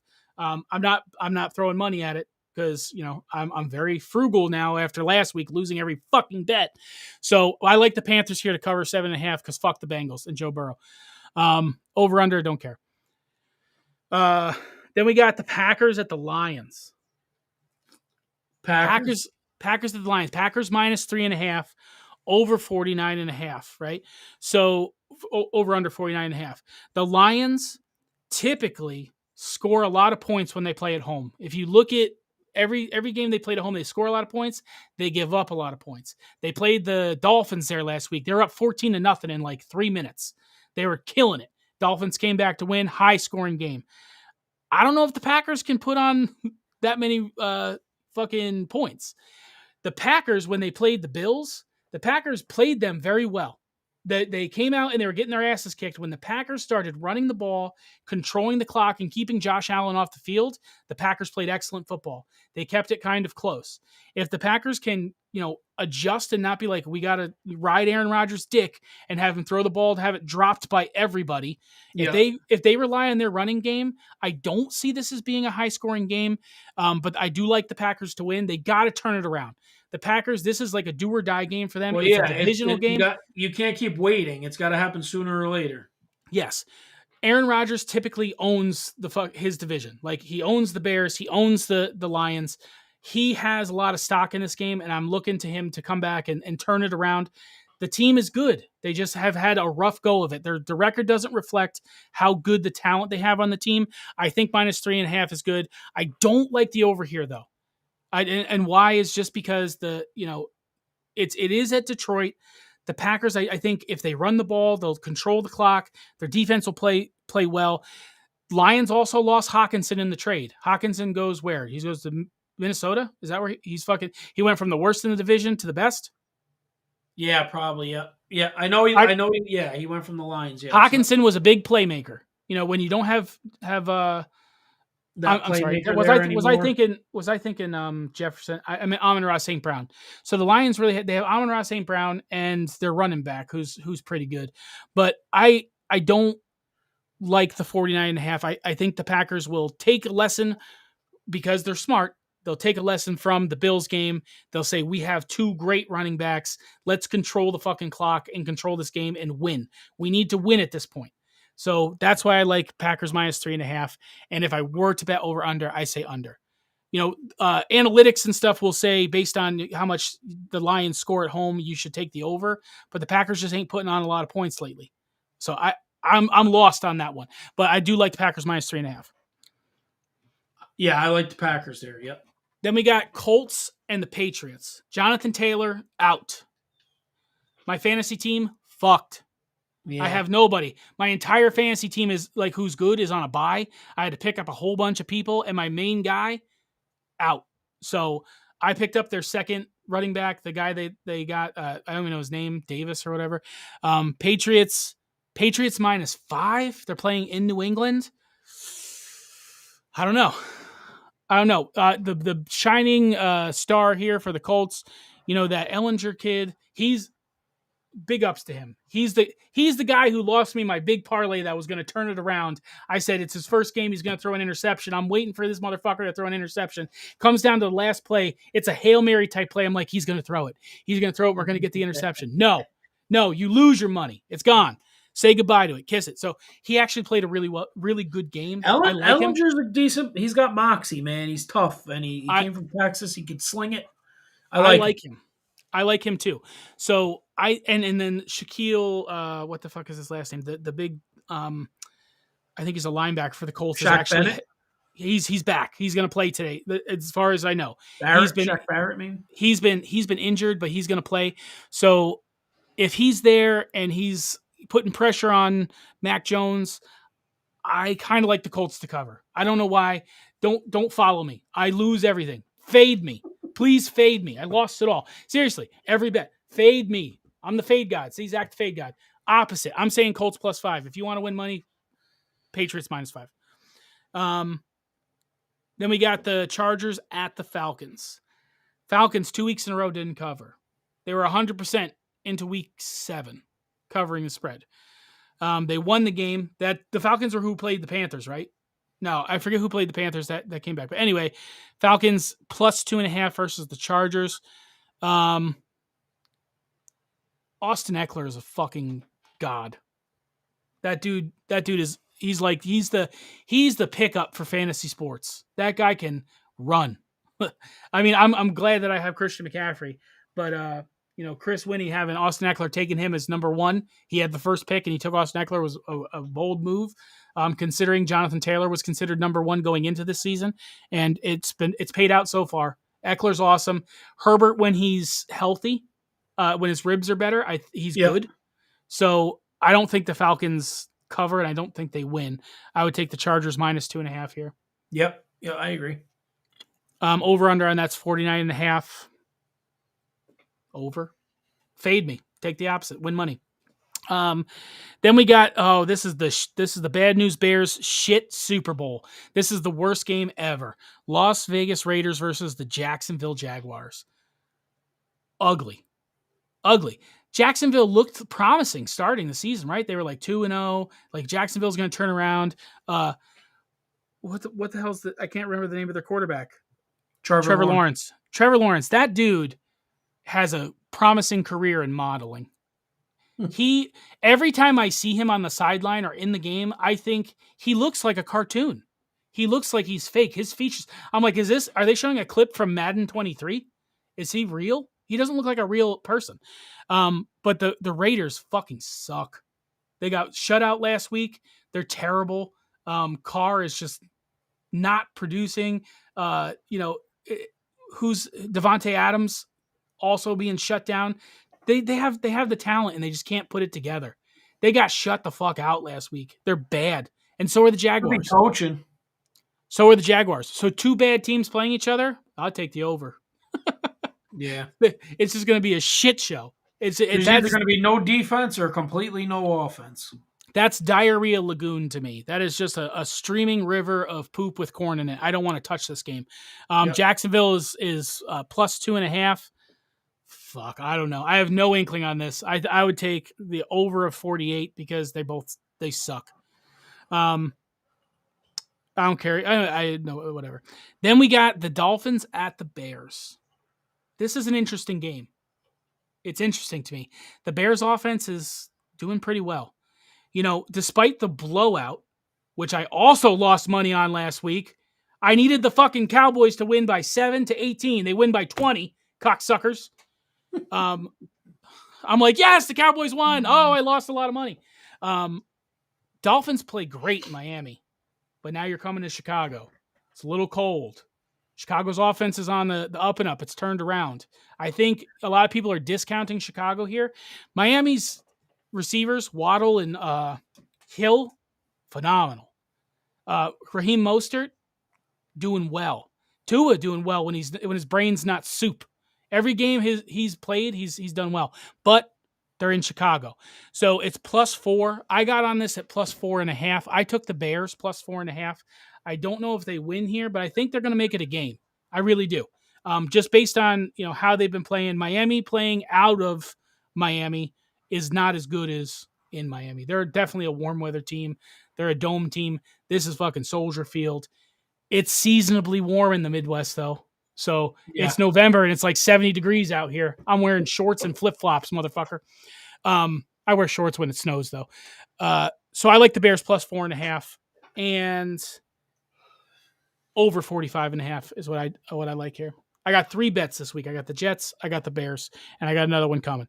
Then we got the Vikings at the Commanders. This is a no-brainer, right? Yeah. The Gotta go Commanders Vikings here. The Commanders, they're coming off 2 wins, right? They beat the Packers. Whoa, they fucking beat the Packers. What? And Then they now come in. they're for sale too. Yeah, they come in. They beat the Colts last week by 1 point. Excellent. The was it Heineke, whatever. But you got the Vikings, and it's not prime time. So Kirk Cousins is going to show up if he's on your fantasy team. Good for you. He's going to score 40 points as a quarterback. And they're only giving him -3. I like the Vikings -3. Not betting them. I do but too. And Heineke's a gamer. He should have been the starter all along. They should have saved their money on Wentz. Yeah. The Commanders, I think this here, is it a trap bet though? Is this a trap? Is this like the upset? I don't know. The Commanders coming off two wins. They might be riding that momentum. They might play the game well and cover, but it's just a field goal. Vikings 6-1. I don't know. I like the Vikings. I like the Vikings too. I'm hesitant to throw money at that. So I like it as a football fan and just knowing the season so far. Vikings should win this, no problem. But this could be the upset, the 1 o'clock upset. What the fuck happened at 1 o'clock last week? Every team, the overhit. It was like every team scored points. Did you look at your fantasy? I did not. Like there's multiple people scoring 200 plus points at 1 o'clock. Yeah. Like people getting 30, 40. Like every team had superstars. And this kid talking shit. Oh, my team finally pops off, and I'm playing a 1-6 team talking about you. I'm like, motherfucker, you're 2-5. Yeah. What are you doing? You can't talk shit like that. But anyway, that was just weird. Lots of fucking big points last week. I wonder if it's going to happen this week. I don't know. That's an interesting game to me. The Vikings Commanders. I'm flabbergasted. Then we move on to the 4 o'clock games. This is a divisional game, right? Seahawks and Cardinals, aren't they in the same division? Yeah. Seahawks at the Cardinals. Cardinals are the favorite, -2. I took the Cardinals in that game. Is it a Call of Duty bonus weekend though? That matters. That matters. So you got your favorite quarterback Call of Duty there. weekend. You got your favorite quarterback playing video games all night, but he's got time to sleep in because it's a 4:05 game. So maybe he'll get some rest. I don't know. The Cardinals. It's only a 1 o'clock game there, bro. They're 3 hours behind us. Oh, yeah. Motherfucker. Arizona? Yeah, it is. Fuck, yeah. Maybe Seahawks win. I don't know. That's a divisional game. Seahawks being the road dog. And hey, here's a crazy question, though. Mm-hmm. Arizona does not do daylight savings time. They choose to not do it. So this being a daylight savings game, are they an extra hour? I mean, obviously both teams are already in town, but I don't know. That's a good question. We might have to consult Google for that one. What's today? It's the crazy. 6th? It's crazy. It'll be 2:05 in Arizona. Yeah. 2 o'clock. So instead of a 1 o'clock, right? Yeah. That's what does that play a factor in this game? Extra hour of sleep for Kyler. He might be okay. His thumbs will be good, rested after playing the Xbox all night. So maybe the -2 is good. They win by a field goal here. Fuck that guy. Seriously. Like I said, though, that division's volatile. The Cardinals are better than their record. So I kind of like the Cardinals there too. 4:25 Rams at Bucks. So they're playing in Florida. They got the Bucks -3. The Bucks are the favorite here. The Bucks got to do something, man. Tom Brady still has a ton of passing yards this year, doesn't he? He's like second. Right. This is the middle of the season. You're 2 games under 500. You have to turn it around. This next stretch of games is so important to the Bucks because if you lose 2 out of the next 4, you're done. Your ship's done because then you kind of got to win out. I'm trying to see. Let me scroll down real quick to the where are we at with the Bucks? I want to see who's injured, considered out. So the Rams just have their linebacker Hummel out. Questionable Van Jefferson. If Van Jefferson doesn't play, that's a big thing, right? That's a huge loss for the Rams because Van Jefferson on defense is phenomenal. Not the fucking defense. And then Brian Allen, their center, questionable with a knee. The Bucks have Russell Gage out, who's their wide receiver, Cameron Brate, tight end, Luke Gadecki, guard, and Antoine Winfield, safety. Questionable is Akeem Nicks, Carlton Davis, and Sean Murphy Bunting. I was just checking to see if Cup was going to be out because he was injured, wasn't he?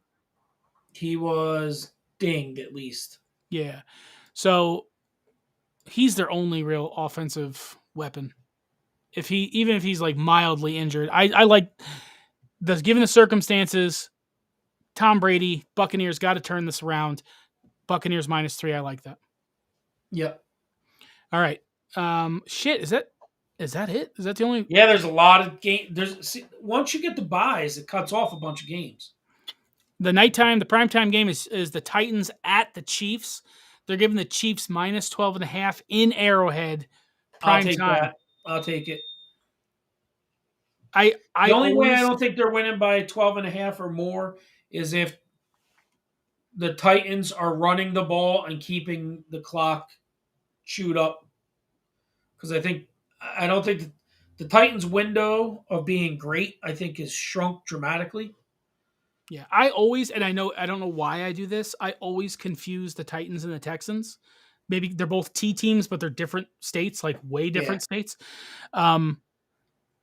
Titans have the better record. Texans are the ass team, right? Texans are the 1-5 and Texans are who played Philly on Thursday night. Yeah. So if Tannehill is playing, and if Derrick Henry's on the Titans, right? He's So that's the big if. If Henry is running the ball and they're pounding it, maybe they control the clock and it's not 12.5. But Arrowhead is a tough place to play. It's that's the I think that's the epitome of the 12th man. I know Seattle is known for it, but Arrowhead is Arrowhead really tough. Arrowhead's been tough to play in since the 80s. Yes, 12.5 here. That's a lot of points, but I still like it. The Chiefs are fucking good. Even without Tyreek Hill this year, Mahomes is still... I see it being 27-10, something like that. You say 27-10, so that's what, under 45.5? Yeah. All right. Well, I'm saying, I could see it being a 17-point win, something to that level. Gotcha. And then Monday Night Football, you got the Ravens at the Saints. Ravens are -2. New Orleans is dog. New Orleans' defense is excellent, and they're very good at home. That's a tough call. And isn't Jameis back now? I think so. Well, Jameis being back makes that a better team. That's a tough call, though. +2. Yeah. I don't have any inkling on that. Over under 47. I would say under. Yeah, 47. I would go under there, and unders in prime time. If you look at the model, typically are pretty good. They're played slower. There's more timeouts. There's more time for the defense to acclimate and get rest. So the defense usually plays better. Unders typically hit pretty well on prime time, and if you look back, it's true. I don't have the exact data for this season, but unders in primetime are typically a good bet. Right. Divisional dogs at home, unders in primetime are the two things I really look at when it comes to betting where I don't know. So under 47, I actually like there.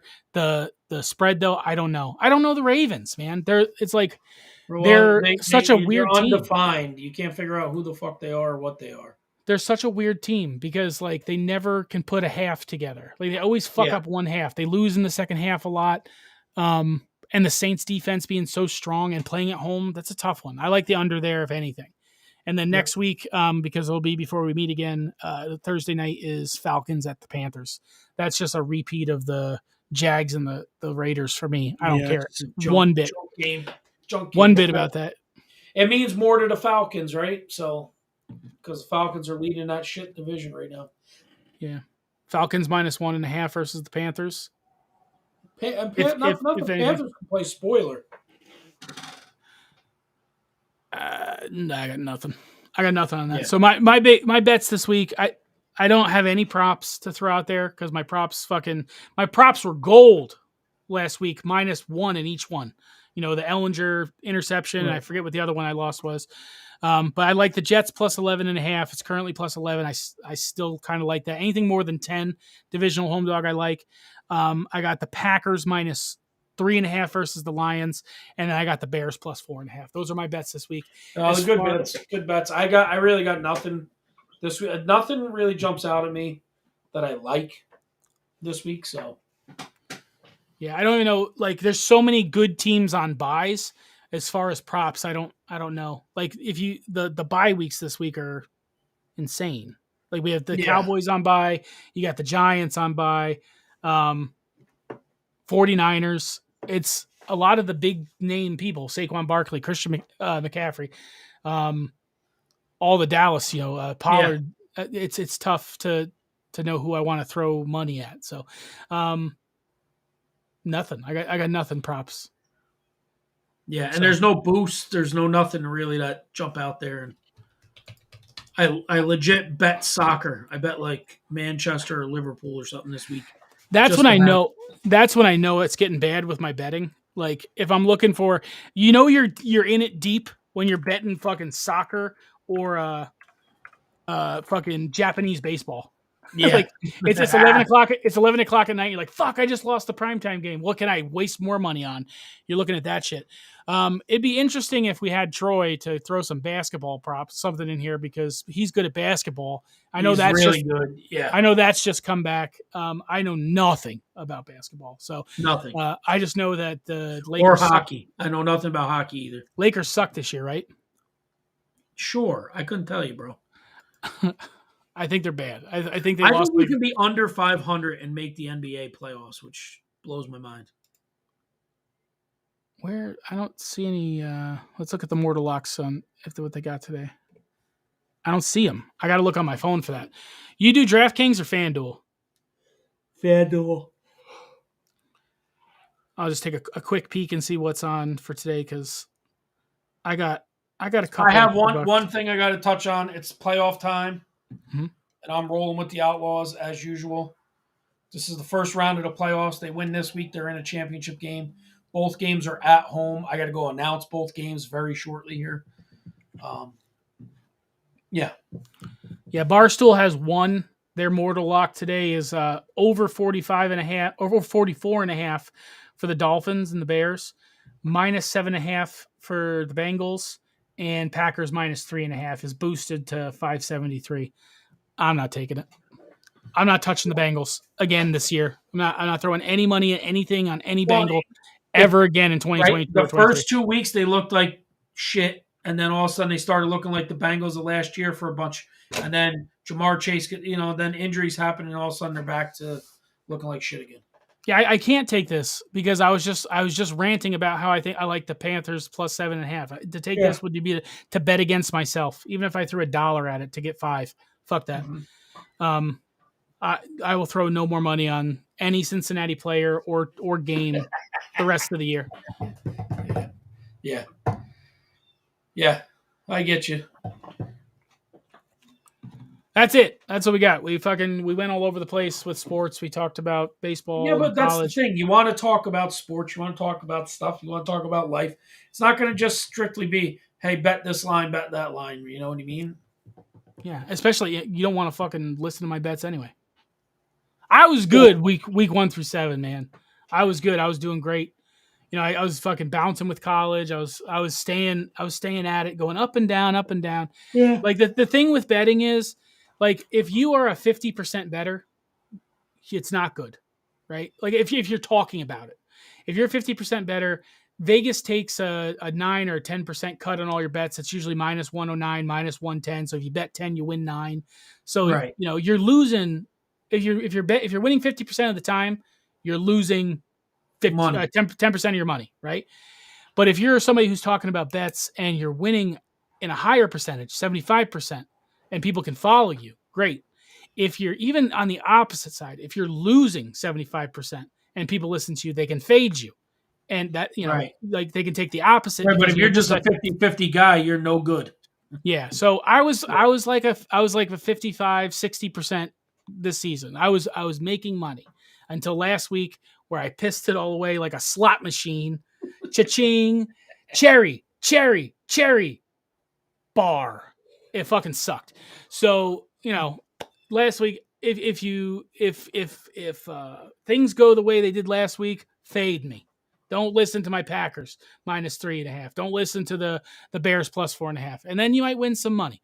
And that's cool and you listen. But if you're here just to listen and shoot shit about sports and talk about New York sports, the Yankees and things like that.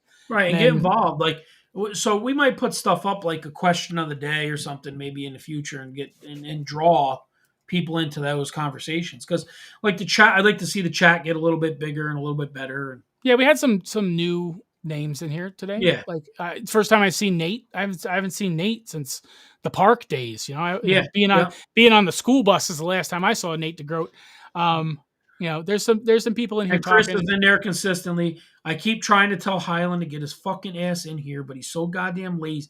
That's the guy that's got more shit going on, that's got nothing going on than anybody I've ever known in my life. He's so fucking henpecked and can't wake up. I texted him. I texted him legit an hour and 20 minutes ago. He has to be at this game in 25 minutes to announce, and he's yet to text me back. Are you awake? He's yet to text me back. Well, he's got to find some laying dead in a fucking dying in a gutter, and this asshole will not pick up his phone. He's got to go to Quick Check and get whatever, or Stewart's 14 coffees or and a get Red something. Bull or some shit. And he's got to find someone else's toilet to shit in. Yeah, like he can't put it in the toilet. But that's what I'm saying. Me. I'm like, dude, that's me. Yeah, I just don't get it. Like, having more. Like, I think we can host up to like 6 or 7 people in this thing. Yeah, it'd be awesome to have that many people in here, because then you'd have conversations, in the world of sports, which would be awesome. So we'll see. We'll get it there. Rome wasn't built in a day. Speaking of poop stories, I know we talked about where we at Afton that time where I blew the bowl up. I had one this week. I started going back to the gym again, getting back on track. Oh boy. And yeah, so working out, exercising is really good for your bowels, moving your body, right? When I'm eating like a fat piece of shit, I can't go to the bathroom. I got regular again, going working out, and I laid the worst dump ever. It wasn't Afton. It wasn't like green apple splatters and loud, but it was rotten. Something was rotten in the state of Denmark, and Denmark was my bowels. It was sitting in there for a long time. So I'm sitting in there. I go in the handicap stall at the YMCA because it's the only one that has a button you can flush. Sometimes if you go in the other stall, it has a sensor, and you get up and it doesn't flush, and you leave a turd in the toilet, and people are like, "Oh, look at this asshole! I don't have a handle to flush. I'm sorry." So I poop in the handicap bathroom. So in the handicap bathroom, I'm sitting there. And this dude comes in next to me, and I got my headphones on, and I'm like, this stinks. This is bad. Oh, man, I'm sorry.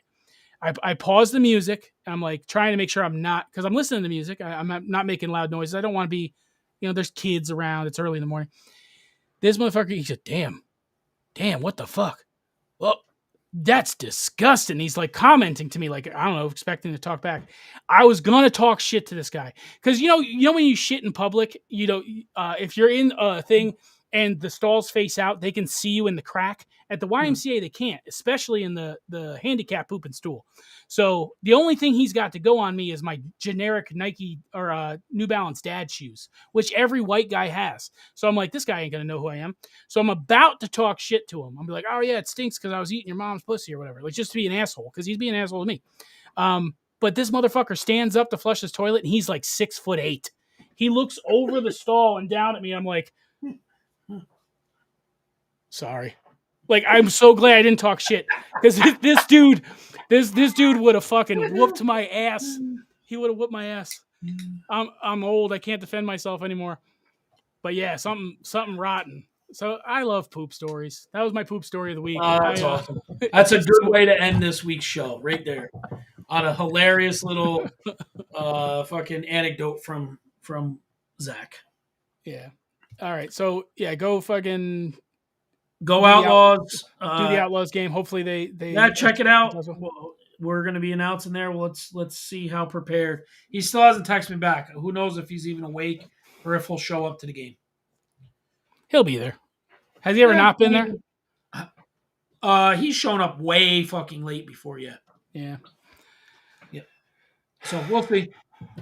We'll see. But next week, again, 9 a.m. ish, we'll be on. Yeah, I think This week London was games 8 London games are done, right? Yeah. Well, because the clock changed, so we're It's usually we just get up and we're on, between 8 and 9 somewhere we start. And sometimes it's quick and sometimes it's 2 hours like today. Yeah. We had a good long one today though. 2 hours. We did. All right, buddy. I'll see you next week. All right. Later.